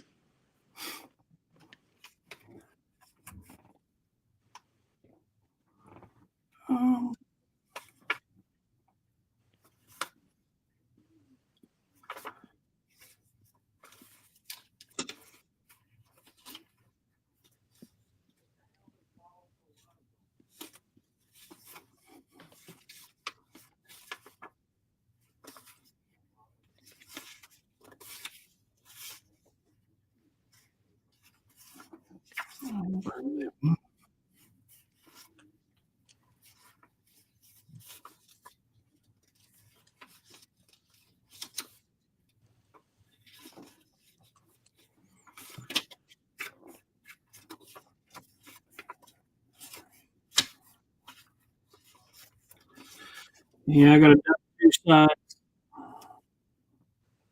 Why can't I space and spinning straight? And that gets me 7. All right.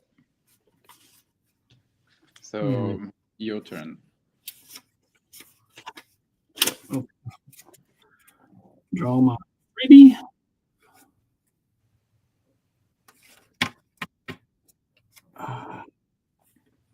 Generate my red.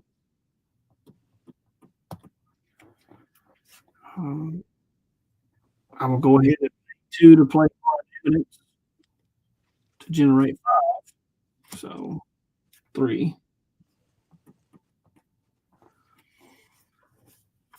I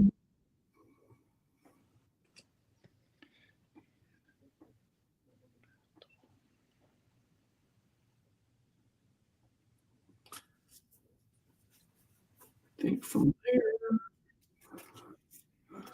I will pay 6 and play Nurse.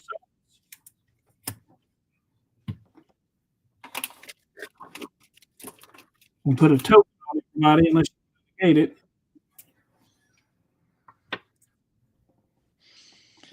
it. That's too bad.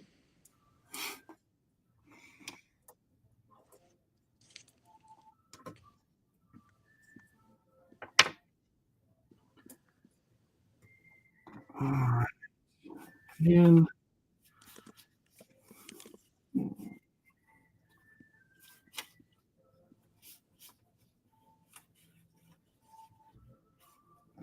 I'm just Like gonna. it has never occurred before, but we know that agents cannot use their game effect tokens in the hospital, so I assume you can still place Nurse Owen's token.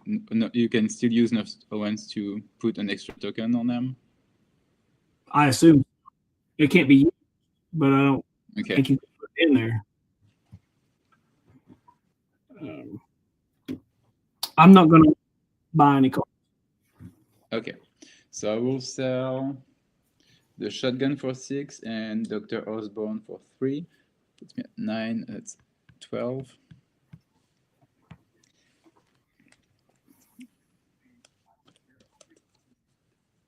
And I will buy 3 cards, 4 cards. I'll buy 4 cards. And that's it. Back to you. Okay.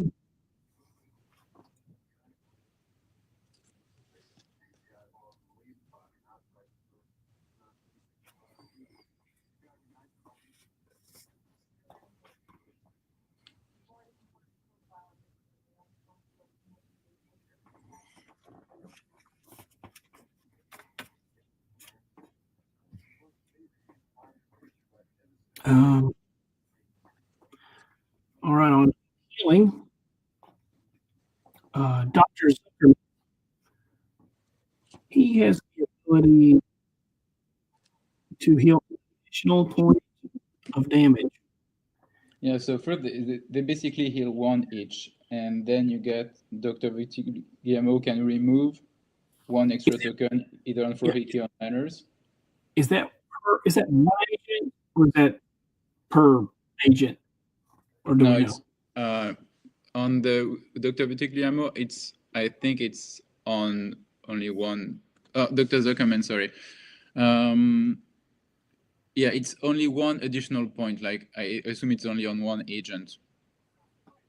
Yeah, because Steven can just jump heal 1 extra point of damage, say from 1 agent or every agent, either way. No. Like Steven, if you could. That's a Steven question. Yeah. Or maybe Steven fell asleep. Nah, he's playing with it. No, I'm still awake. How's it going, guys? Good. Question about Dr. Zucker, he's able to heal an additional point of damage. Is that from 1 agent or from every agent in the hospital? Because it doesn't. Just 1. Just 1. Okay. Yeah, but let me just pull him up. Man, that would be pretty crazy if you could do all. Like, yeah. At this point, you have how many in the hospital, Jonathan? 2? Yeah. 2. Yeah. Come on, Zuckerman, where are you? There you are.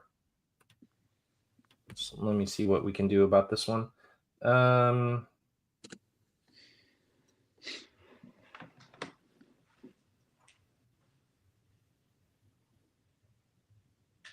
Oh, well, yeah, it's if you keep reading, like it's kind of like not a run-on sentence. Yes. Like the comma is meant to you can like I didn't want to have to say every for every effect he does, like from an agent, from an agent, from an agent, it just meant to be like all at the very end. Like so remove agent. 1 game. Yep. Yeah. Okay. Heal 1 additional point of damage from an agent, remove 1 game effect token from an agent, or remove an afflicted keyword, insanity from an agent. I just didn't want to have to keep repeating that because we have so little space on that card. But yes, 1 agent though. Never hurts to ask though. Yep. All right. Good deal. Good riveting game, guys. Keep it up. All right. So healing. I heal 1 each. Yes. Automatically. Then the command heals 1 additional to 1 agent. Yeah, I figure out how to be. I think I need to heal it off, Mickey. Okay. And then I'm going to burn my last hospital trash card token to another and I'll throw it. Yes, makes sense.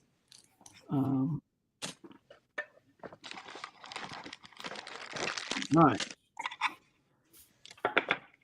So from there, healing is done. No requisition.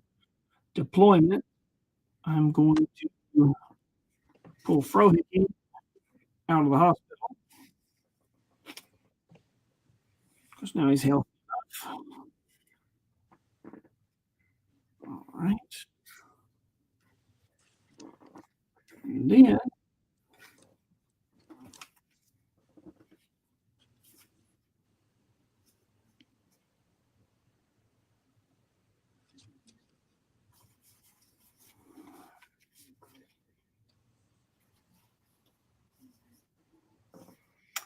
it's not worked out for me so far, so I'm going to do this.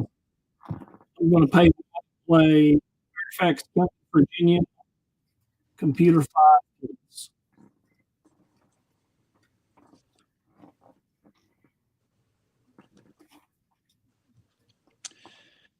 Okay, so I have one bluff for that side.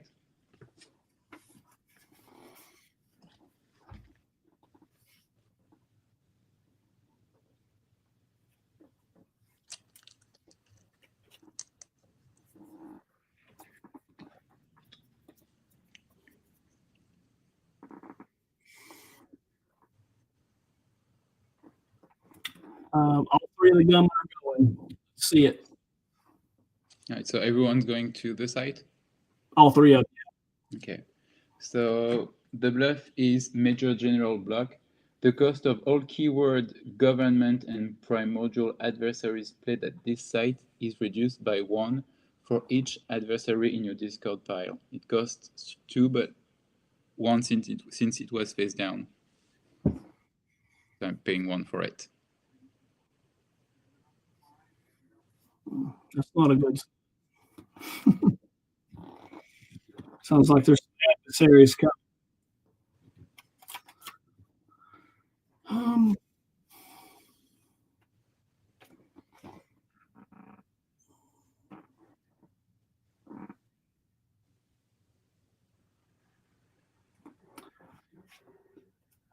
All right. Well, they're all going to make computer 5. They make a computer 10.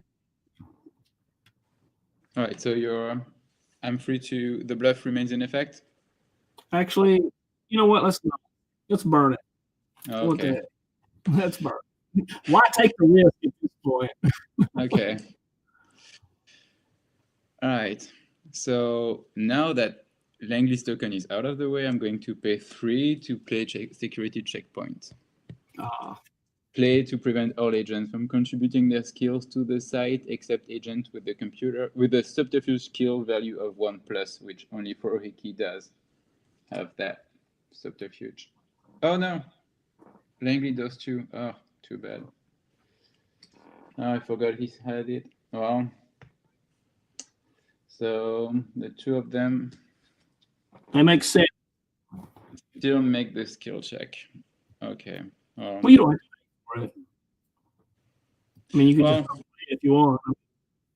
No, that's fine. That's my fault. I should have double checked. I was for sure. I thought Frohickey was the only one who had subterfuge, but it's Byers who doesn't have it.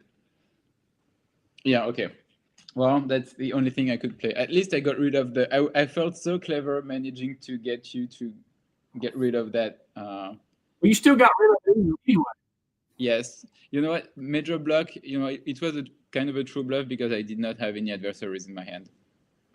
Yeah, but you have had it, so it was very worth it to be like, maybe that'll keep it from being able to be played cold for us. So you are free to ask your question. Motive or result? Let's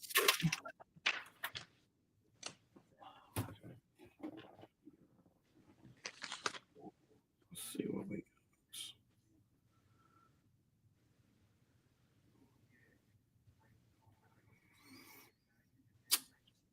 Is your result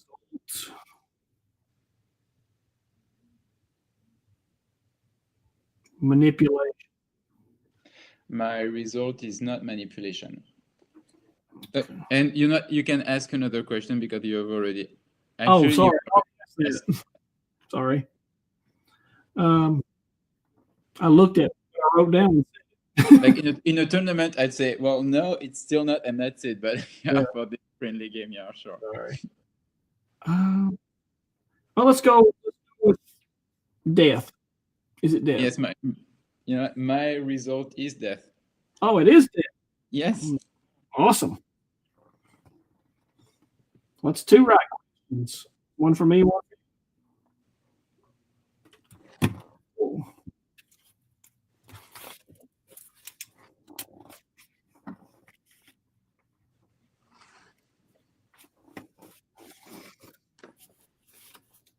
All right. So that side is discarded. And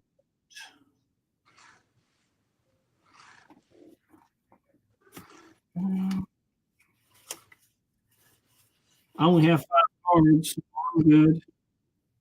Yeah, I don't think I have any discarding to do either, but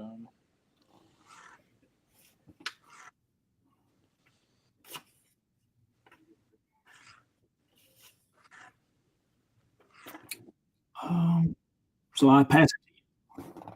all right.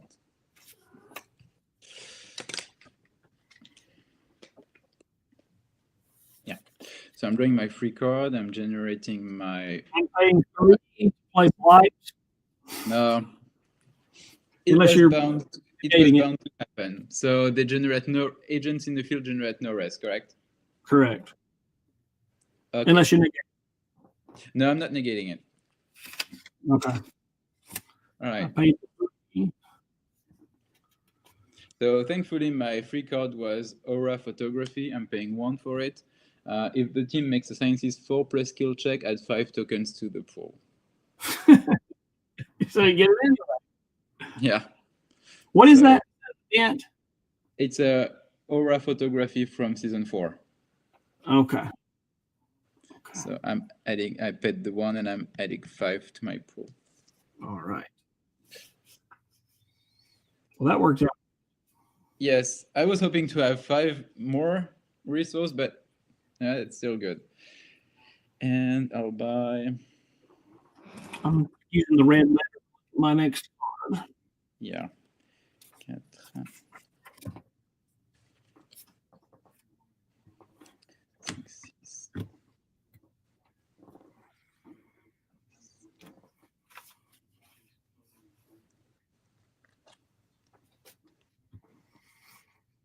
Oh, you still got the other side to play too. Yeah, I haven't decided how much cards I wanted to buy. Yeah.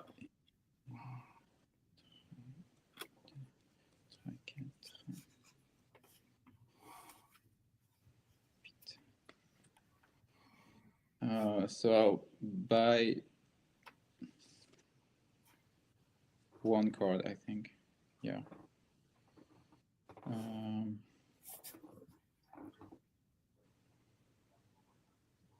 Yeah, I'll buy 1 card. And I'll pay. So I'm going to draw my card. And I'm going to pay 1 to place a token on the University of Indiana site, thanks to the gunman. So that will decrease the prerequisite by 1. All right, so passing it to you to sell and buy.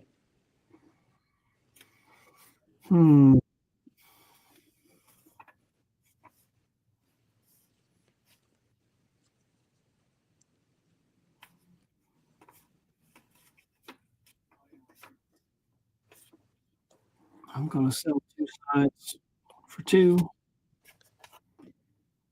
Takes me up to 5.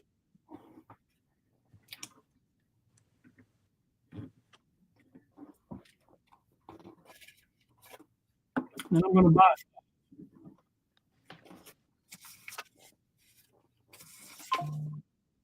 All right, so how many conspiracy do you have?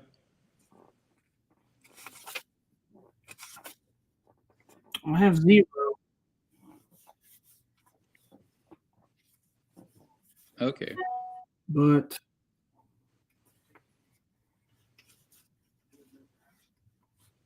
I'm going the Foo Fighter. take a 6 discard. No, okay. And that'll get me 3 back to what I was. All right. So you have 3 conspiracies. Okay. Mm-hmm. So no healing, no requisition. Everyone remains in the field. In addition to the site that is already there, I'm going to pay 2 to go to 2 Gray Hills, New Mexico. So the previous site is evidence collection or sciences, motive or results, and the new site is medical and affiliation.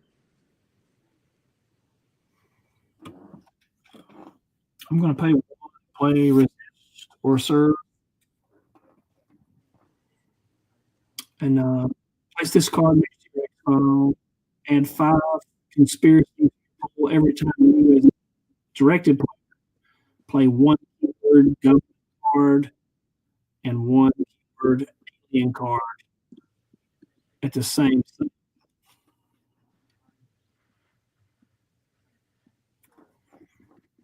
All right. That doesn't really bother you. Well, for now at least. Yeah. So, is it?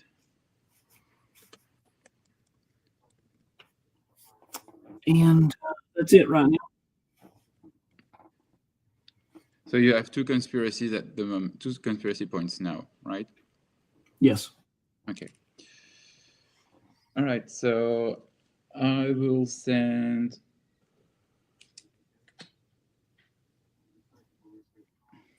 Brophy, Pendrell, and Speeder to the University of Indiana, and I will send Scully to New Mexico. And we'll start the investigation at the University of Indiana. So it's evidence collection of sciences, 5+, motive or results. I'm going to use sciences. And I currently have 5 sciences with the agent and 6 sciences with the tokens from the lone gunman card. No bluffs.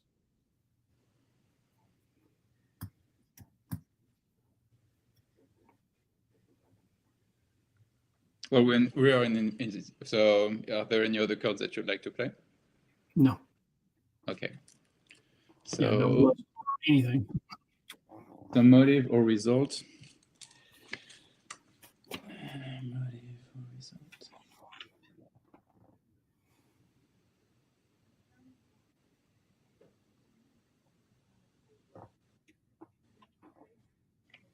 Is your motive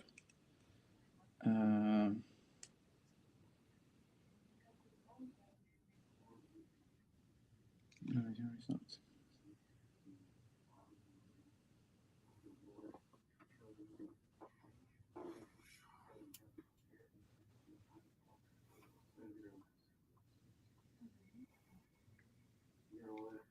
Is your motive survival?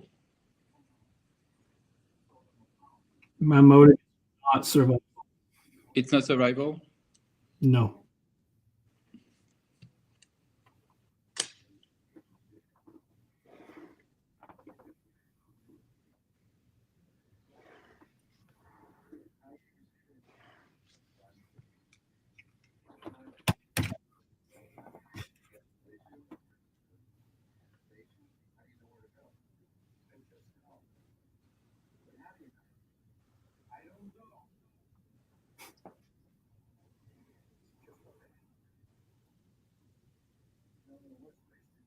All right, so I'm making sure that I did not do anything wrong. So you're not deaf. You are evolutionary and survival no.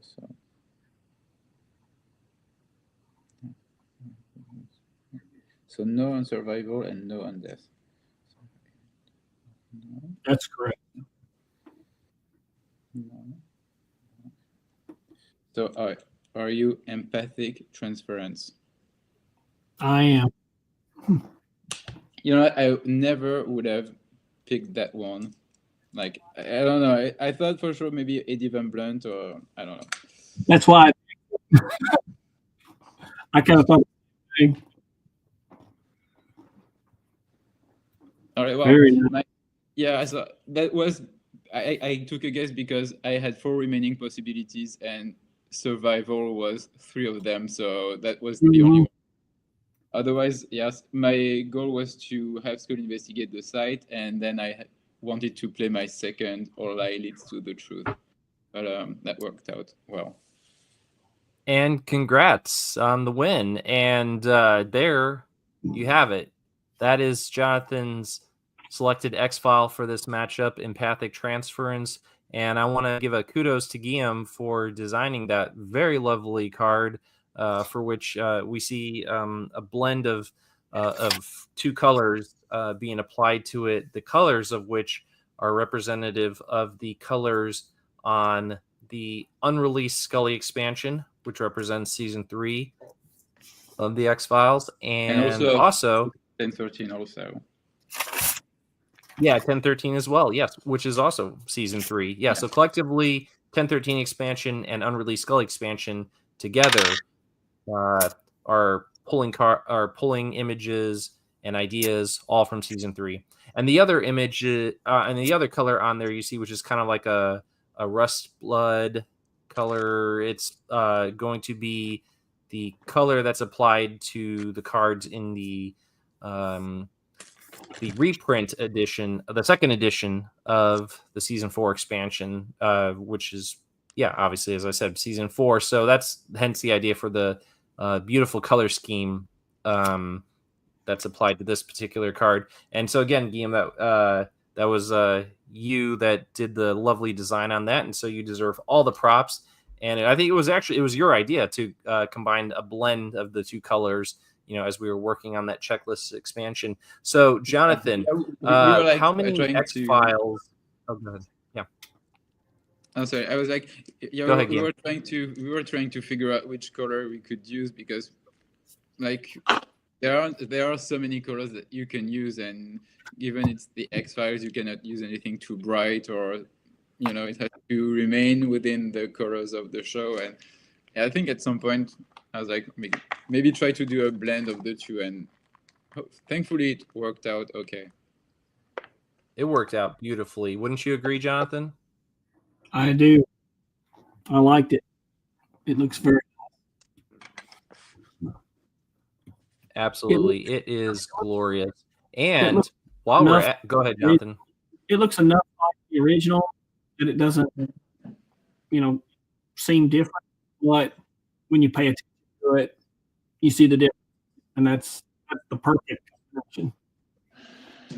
Yes, I think there's like it's a nice blend of, like, it's got some of the nostalgia there that we find when we look at some of the commercially released cards, but it also has a little bit of an there's something of a contemporary sleekness to it. And I also like that Guillaume has incorporated elements from some of the episodes that are so familiar to us, like namely the Apollo 11 keychain, which you'll find in the lower left corner of this card. So I think that was just another lovely touch to this card. So it's perfectly beautiful. And while we're at it, let's take a look at another one. What say you, Jonathan? What, if you had to guess, was Guillaume's hidden X-File for this matchup? I know you weren't able to narrow it down as decidedly as you would have liked, but I don't know. What do you think? Which one do you think he was hiding this whole time? Well, it was. Let's see. I'll give you a hint for now. For once, I did not choose randomly. I chose one that from an episode that I particularly enjoy, one of my favorite episodes, and one of the cards that I think looks the best. Like, I'm really glad we have that card. I agree. Yeah, it is a favorite. Most fans love this episode anyway, so I'm not surprised you chose. I think it's in most people's like top 10 or even maybe top 5 episode. If it's not in their top 5, it's probably in top 10. Nope. But good. That was a good guess. So close. So close. I would say that's like favorite everybody's favorite. Oh, I'm kind of like, oh, that's got to be home. Like it was the one above, just above it. Oh, the bellhop killer. Bellhop killer. You were so close, Jonathan. Great guess. And again, that is a very, very lovely rendition of that bellhop killer card, as we see it right there. The colors on his bellhop suit are just they pop on this card, and it just really goes well with the colors that Guillaume picked out for that we collaborated together to come up with the right template for these 41 X-Files, which again are going to be part of the 82517 expansion checklist number 1. And again, that's going to be the first of 4 checklists that we're going to gradually roll out in between some of the other season-long expansions that we're working on. And if you want more information about this, I strongly suggest checking out Studio Squim channel, where you can find the latest state game discussion. It's a little long-winded, but there's a lot of juicy tidbits to be harvested from that about where we're going with this expansive project that we look to build upon the X-Files CCG universe. And so this is just another effort to again bring up some added flavor to the game and also give more representation to some of those episodes that did not get representation when the game went belly up in 97, which at the time the show, was in the middle of like season 4, about to go into season 5. But by that point, production on the cards, they'd only gotten up to the 3rd season at that point. And so there are a lot of episodes, we weren't able to see in some of these cards. And so this is our effort to pay homage to that. So I can't wait. I can't wait for this to be released. And again, it's going to be after we wrap up playtesting for season 5 expansion. But let's talk about that, because obviously this is why we're here. Gentlemen, a hell of a matchup. And you guys did get a chance to roll out some cards that I really wanted to see. Guillaume, most decidedly, all lies lead to the truth. I know it wasn't easy, and you pulled it off. And having done so, what's your takeaway about that event card? I think it's great. Like, as I said during the game, I think the game effect is really clever because it's really faithful to what happens in the episode. And it's something that it's not easy to pull off just because you need to have the right cards in your hand at the right moment. Like, I had All Lies Lead to the Truth in my hand during the previous playtest game, but I wasn't able to play it. But also because I had not chosen the right witness and the right agents. Like, for this specific team, I wanted to have agents like Scully and Pendrell that are really, really strong in a specific skill, medical or sciences, for instance, that basically they could investigate a monocyte by themselves. And then I used those very useful season 4 witnesses, those resource witnesses. So I was like, since I don't have manners, at least whenever those witnesses come up in my hand, I'm going to play them.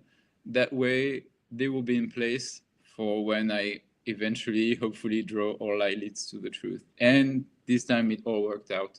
So it only costs 2, but I think it's appropriate because you do need to take the risk of only sending one agent to investigate a site, which is always risky. You also have to have a witness. You have to pay for the witness. So basically, a lot of things have to come together in order to play that card. So I agree. Think it's a very hard card to play. So it shouldn't cost a lot. But it's even more like it's really rewarding when you finally able to pull it off. So I think it's a great combination for me of great effect, truthful to the episode. It's a very unique card, and the cost is really appropriate. So perfect. Okay. I was going to ask if you thought the cost was appropriate. What if we lowered it to 1 based on the difficulty in getting it to getting all the stars to align? But there is a pretty good payoff, of course. So there's that to factor into it. I would say if you were going to lower it to 1, you'd have to take away that additional effect where you get the healing card.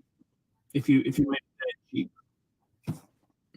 Yeah, because it's true. Like, I did not need to have a healing card played at that time. If you do, it's great, and you can do it for free. But even if you don't, you can still search your deck for that card, and then you can sell it for CP during your next turn. And also, I like that the card costs 2, because even at some point, if you're like, okay, I've had it in my hand for like 3 or 4 rounds, no witnesses are coming up. At least I'm going to sell it, and you sell it for 2 CP instead of 1, which is always better. So that's true. Yeah, you get something out of it, because sometimes lower cost may not necessarily enhance its appeal. Sometimes when we build our decks, sometimes we look at cards that we think may or may not get played, but then we're also like, well, if it doesn't work out, I can always sell it. And a 1 RP card is generally not gonna be all that appealing in terms of selling it. So all right, excellent. Also, Jonathan, want to give you props for playing Dr. Zuckerman. To my knowledge, I don't recall if he was brought up in previous playtests. Again, I don't have all my notes from the previous games anymore, but I don't think we'd seen him previously. But what did you think of him in the course of this game? No, it worked well. Had I got a turn, he would have gotten manners and out of the hospital turn early. And he did Frohickey out a turn, basically. Right. I like it. I mean, I didn't other effects too, like taking tokens away or anything, or removing something like an insanity key or anything like that. I mean, I think it's a good card. And the versatility of it is nice. It's he's like almost like a witness resource for the hospital. Yeah, exactly. Kind of building upon like what you get with the hospital crash card, which you really came prepared with healing cards. And I just don't know. I gotta ask, was that as a result of that last game you and I played, where your agents were making routine visits to the hospital? I don't know if that played a role in the decision at all. My goal, and to be honest, I made deck too big. That was probably the worst part of it. I wanted to see what I could do with them if I could get them armed really well. Kevlar, guns, everything else. Really, the thing they lack is combat. If you get the equipment and modify it, and then you keep them out of the hospital, and you got the healing stuff. Plus, you never know when a man is probably going to show up. So it's always good to have some cards around. Yeah, and as you said, it's a very versatile card, and some of the effects may not come around, or some effects you may not use very often. Like it says, remove 1 game effect token. You're not going to do that unless one of your agents gets hit with like a final choice, right? Where you have to like stack like 8 tokens on an agent card, right? But the agent has to be in the hospital for that to work, though. Isn't that what it says? Or like for Dr. Zuckerman, I actually had the final choice in here. I just didn't. Oh, really? Yeah. Yeah. No, I'm looking for it right now. Was I correct on that? Or can you pull it, Jonathan, if you can find it? We're right. No, you're right. Oh no, you're right. Final choice sent the agent to the hospital. I thought it was just. Yeah, I thought it was taking the agent out of play. Oh, you're thinking of oubliette, I think, right? Yeah. So, and I think final choice might be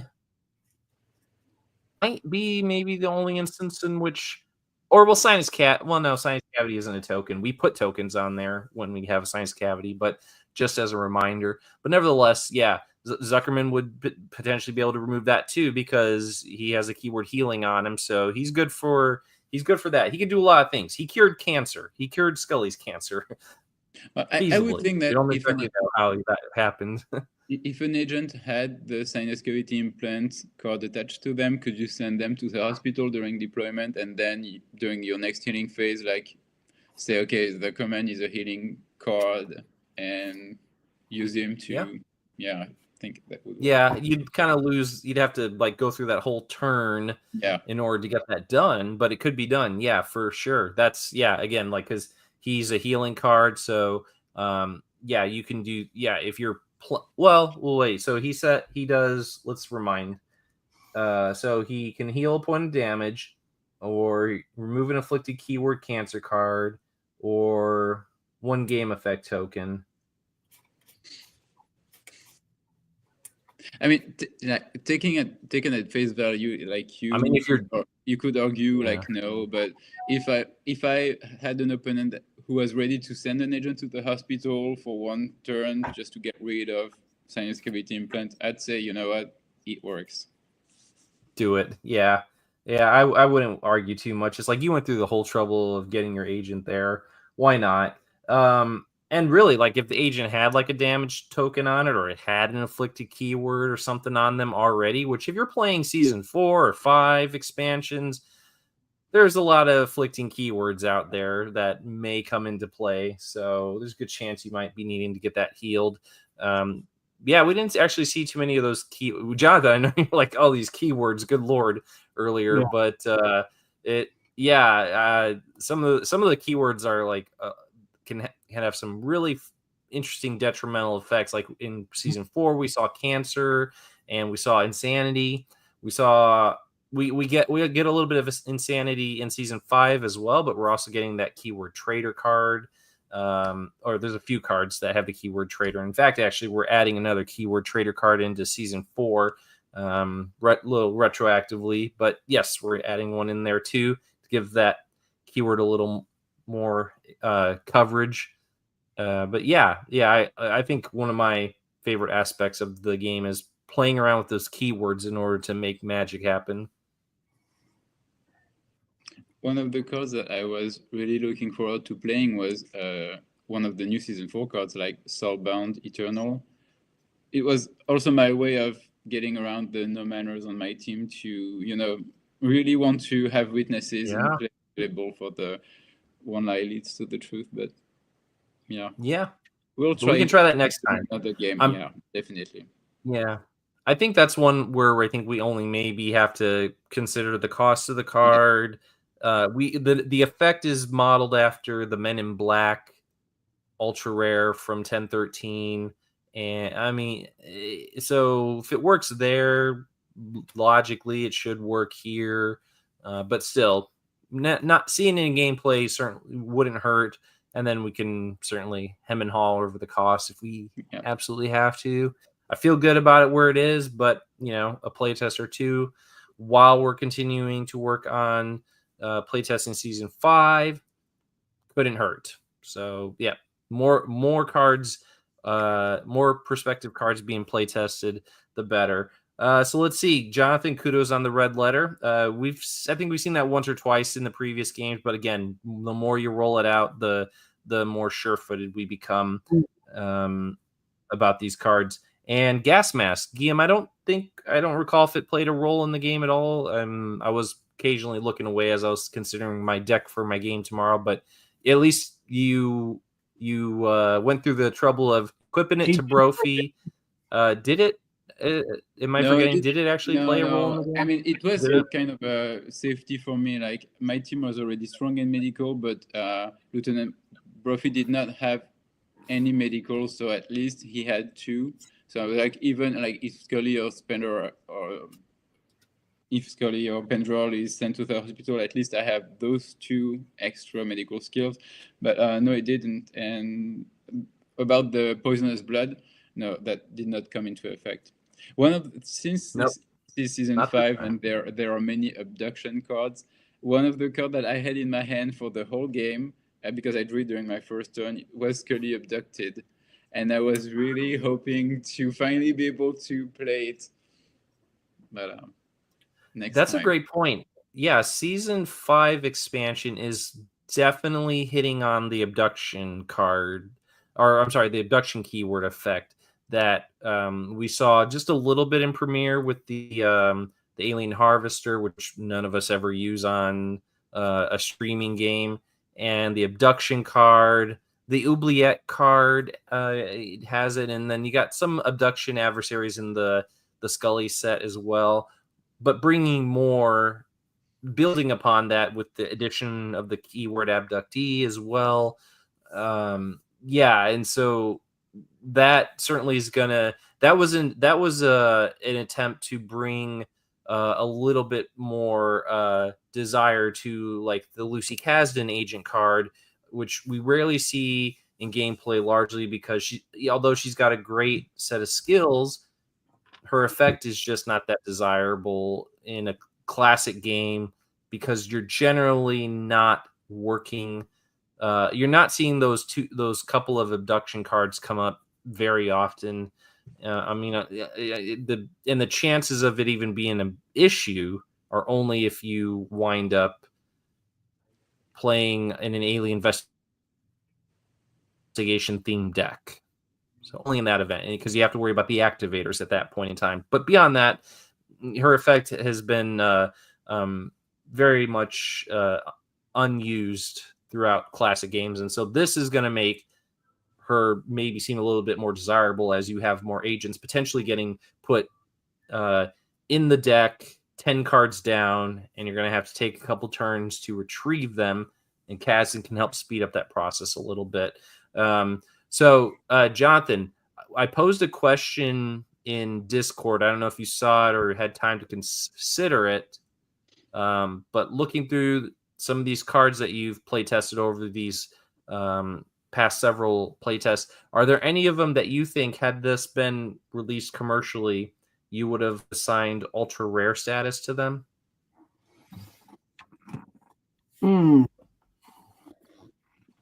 Let's see.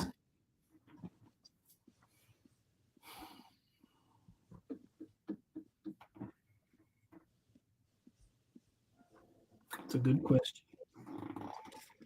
Well, that's all right. If you hadn't had time to mull it over, we can always do so in the next playtest game. But yeah, you had some pretty good ones that you threw out there. So yeah, as I said, like excellent. For season, it's always fun to think about what might have been. Yeah, for season 4, it felt obvious to me. Like Happy Birthday would be an ultra rare. All those agent specific cards would be ultra rare. It was harder for season 5 to decide. But I agree. I mean, it would be fun, useless of course, but it would be fun to say, okay, this card would be uncommon, this one would be rare, this one would be common, this one would be ultra rare. Just to imagine if those cards were to be released commercially, what we would do with them. Could you imagine if Blight was a common card? Yeah. I think something like a beckoning offer would be a good. That's a good one. Yeah, that is true. I'm a fan of that one. Kind of the unexpected call or too close to the truth. It's kind of those built into one, and those are ultra rare. Answer to that, yeah, partially, yeah. I like. Yeah, that's great. I agree. I agree. I also agree with having All Lies Lead to the ultra rare. That would have been on my list as well. So that was a good call. And ultra rare, very specific to some degree. Yeah, a few of them are kind of usually specific. They are, but like the Lone Gunman card you played tonight, Guillaume, very text heavy, and your Dana Scully Abducted that you were hoping to play. Again, it's an event card that is very much like rife with text. It does seem like a lot of times the ultra rares, especially in Premiere, had a lot more text going on, but I think that was because they were largely agent specific cards, so you had to really explain how it impacted this agent, and that carried over to 1013 with Kreitzer Possessed and Near Death Experience from Mulder. It's easy to kind of the text heaviness you could apply to some of these cards. Sorry, go ahead, Guillaume. Yeah, it's agent specific, and it's also in a very specific situation. So that's like two things you have to really establish before saying what the game effect actually is, and that usually takes up like 3 or 4 lines of text. Yes, yeah, absolutely. And like cards like the Section Sheep Blevins killer card, because all those other killer cards in Premiere were rare, I would definitely have assigned rare to that one, just as a continuing the consistency of what we see in the commercial cards. Because when we think about a lot of facets of the cards that we're designing, we look to the classic commercially released cards as our guide, because we do want to remain as faithful as possible, but at the same time apply a little bit of elasticity and stretch it a little bit, not beyond reason, but at the same time trying to adhere to, and pay service to, what brought us here in the first place. So very much a successful playtest, guys. It doesn't sound like we need to adjust anything. I get the sense, unless you guys thought of any cards in the course of it you thought might need some consideration. I know I didn't see anything I felt like needed. I did have one question, because when I was building my deck, since I wanted to add the trepanning operative from the Season 4 Redux edition, it is primordial. So I was like, okay, I'm going to do primordial adversaries for this deck. And Fox Huntress is primordial in Season 5. My question is, her game effect says that if Pusher is in the discard pile, the cost of Fox Huntress is reduced. But when we want to build our deck around a specific type of adversaries, like Pusher is evolutionary. So I did include him, and I was glad to finally be able to play him. But I was like, should Fox Huntress be evolutionary to match Pusher? Because they do have the same power, and it would make it more... You'd be more inclined to use both because they share the same type. Yeah,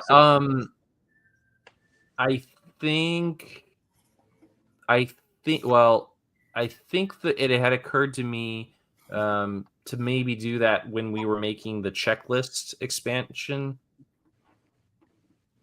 for this first one, the second one for seasons 5 and 6. Now, I think you might recall I had a lot of issue. I had some difficulty in like getting to that 8th or 9th affiliation without having to like move things around. And even I had to ask you, like, well, what do you think about changing like your Wang Sheng Dole affiliation in order to make this work? So here's the thing, like, we could do that. What would happen is that we'd have to obviously make that change on that checklist, and that could potentially prove difficult. Let's look at that. Like, we'll have to look at the checklist, of course, because when you change the affiliation on the adversary, we do want to make it consistent with what's on her X-File card, right? And so we have to. Yeah, I would want to, if we change it on the adversary, we'd have to change it on the X-File card, and then her affiliation would obviously put her in a different category, and then we'd have to get something out of that category and put it there potentially. So we can look at that. It's a possibility. But here's the thing, though, with the Pusher card, the activator is agent, so really it's one of those you could feasibly put it in with. It's pretty easy to play that one. Yeah. So, I mean, it kind of balances out a little bit, but I do agree. It's not a deal breaker. Like, it doesn't make the two cards together undesirable. Like, they work well together. Just, but yeah, I had not thought of the X-Files problem in quotes. That was I don't have that second one in front of. Yeah, I don't have that second checklist in front of me, but it was in my head. On our last turn, and you had in your discard. I only had her play tested yet. Oh man, there are a lot of adversaries we need to get play tested, because we've seen Gnaw the Vampire play tested to death, and we have made all the changes to it that I think are necessary. I think good now. We've seen Prince of Darkness routinely get played as well. I'm happy with that one. The effect is derived from the Living Machine, so I'm not really too worried about that one. I mean, it's combat values, its cost, maybe, but I mean, I think the skills. I mean, the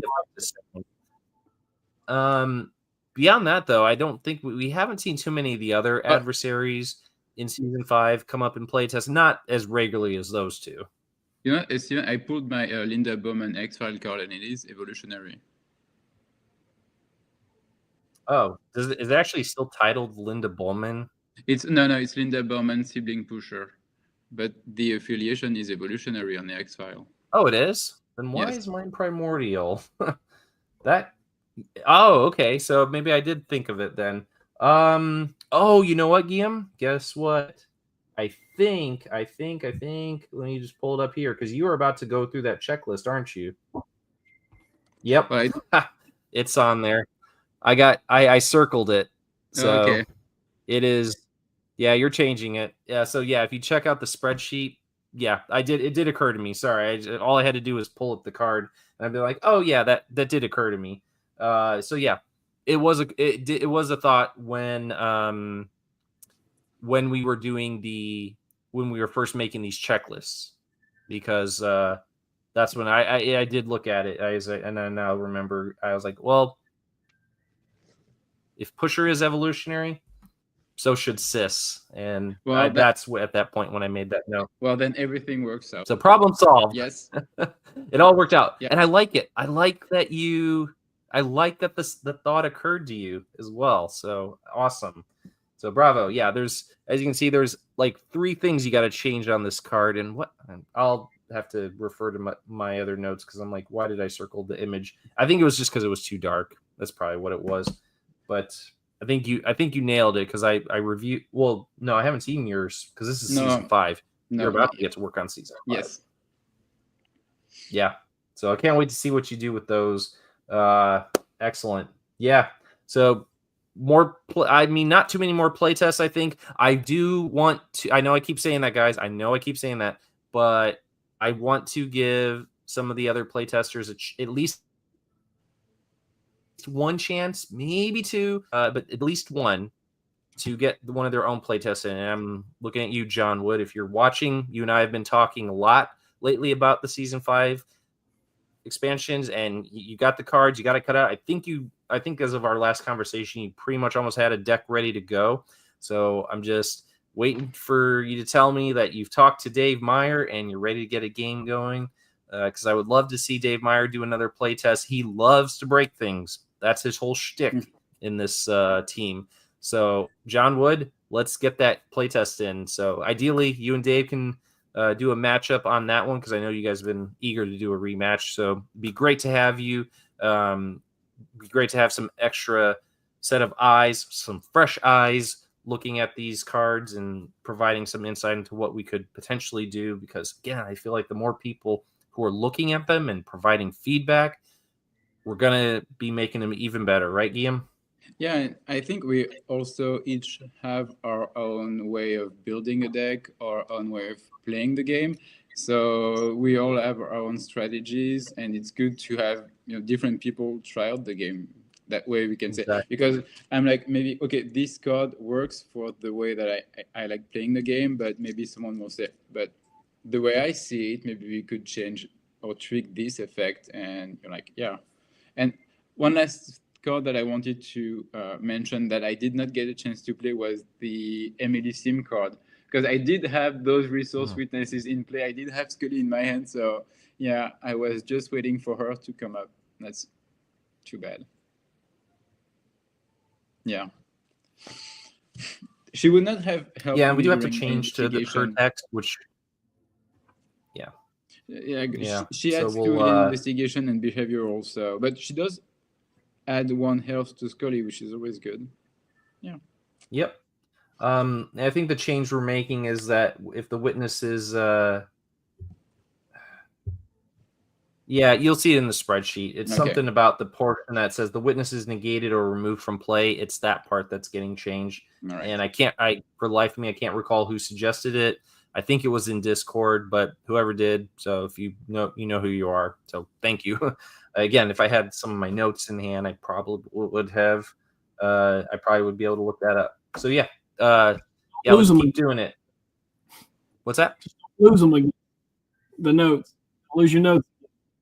I know it was a shame because it was a lot of really good notes, but I was able to salvage some, and I kept some backups, like namely some markings on the card to point me in, like, okay, this is what we need to do with it. And again, Guillaume, it's all up there on the spreadsheet. So we're gonna wrap it up pretty soon. It's after 1 o'clock here, and Jonathan and I need to get some sleep. So again, thank you everyone who's tuning into the live chat. David Peace from Studio Squim, you were watching. Thank you for the birthday wishes. Very, very much love having you in the audience in the live chat whenever we got these going on. So thank you for that. And also want to thank everyone else who is tuning in. And please, if you haven't subscribed to this channel, please do so. And if you already subscribed, don't hover over and click it again just to make sure if it says subscribed, you're good. You don't have to unsubscribe by accident. I feel like that may happen sometimes.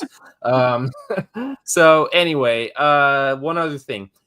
Tomorrow, so if you're watching this live, tomorrow, our next episode is going to be a game between myself and Stafford Parker, one of our 14 tournament players.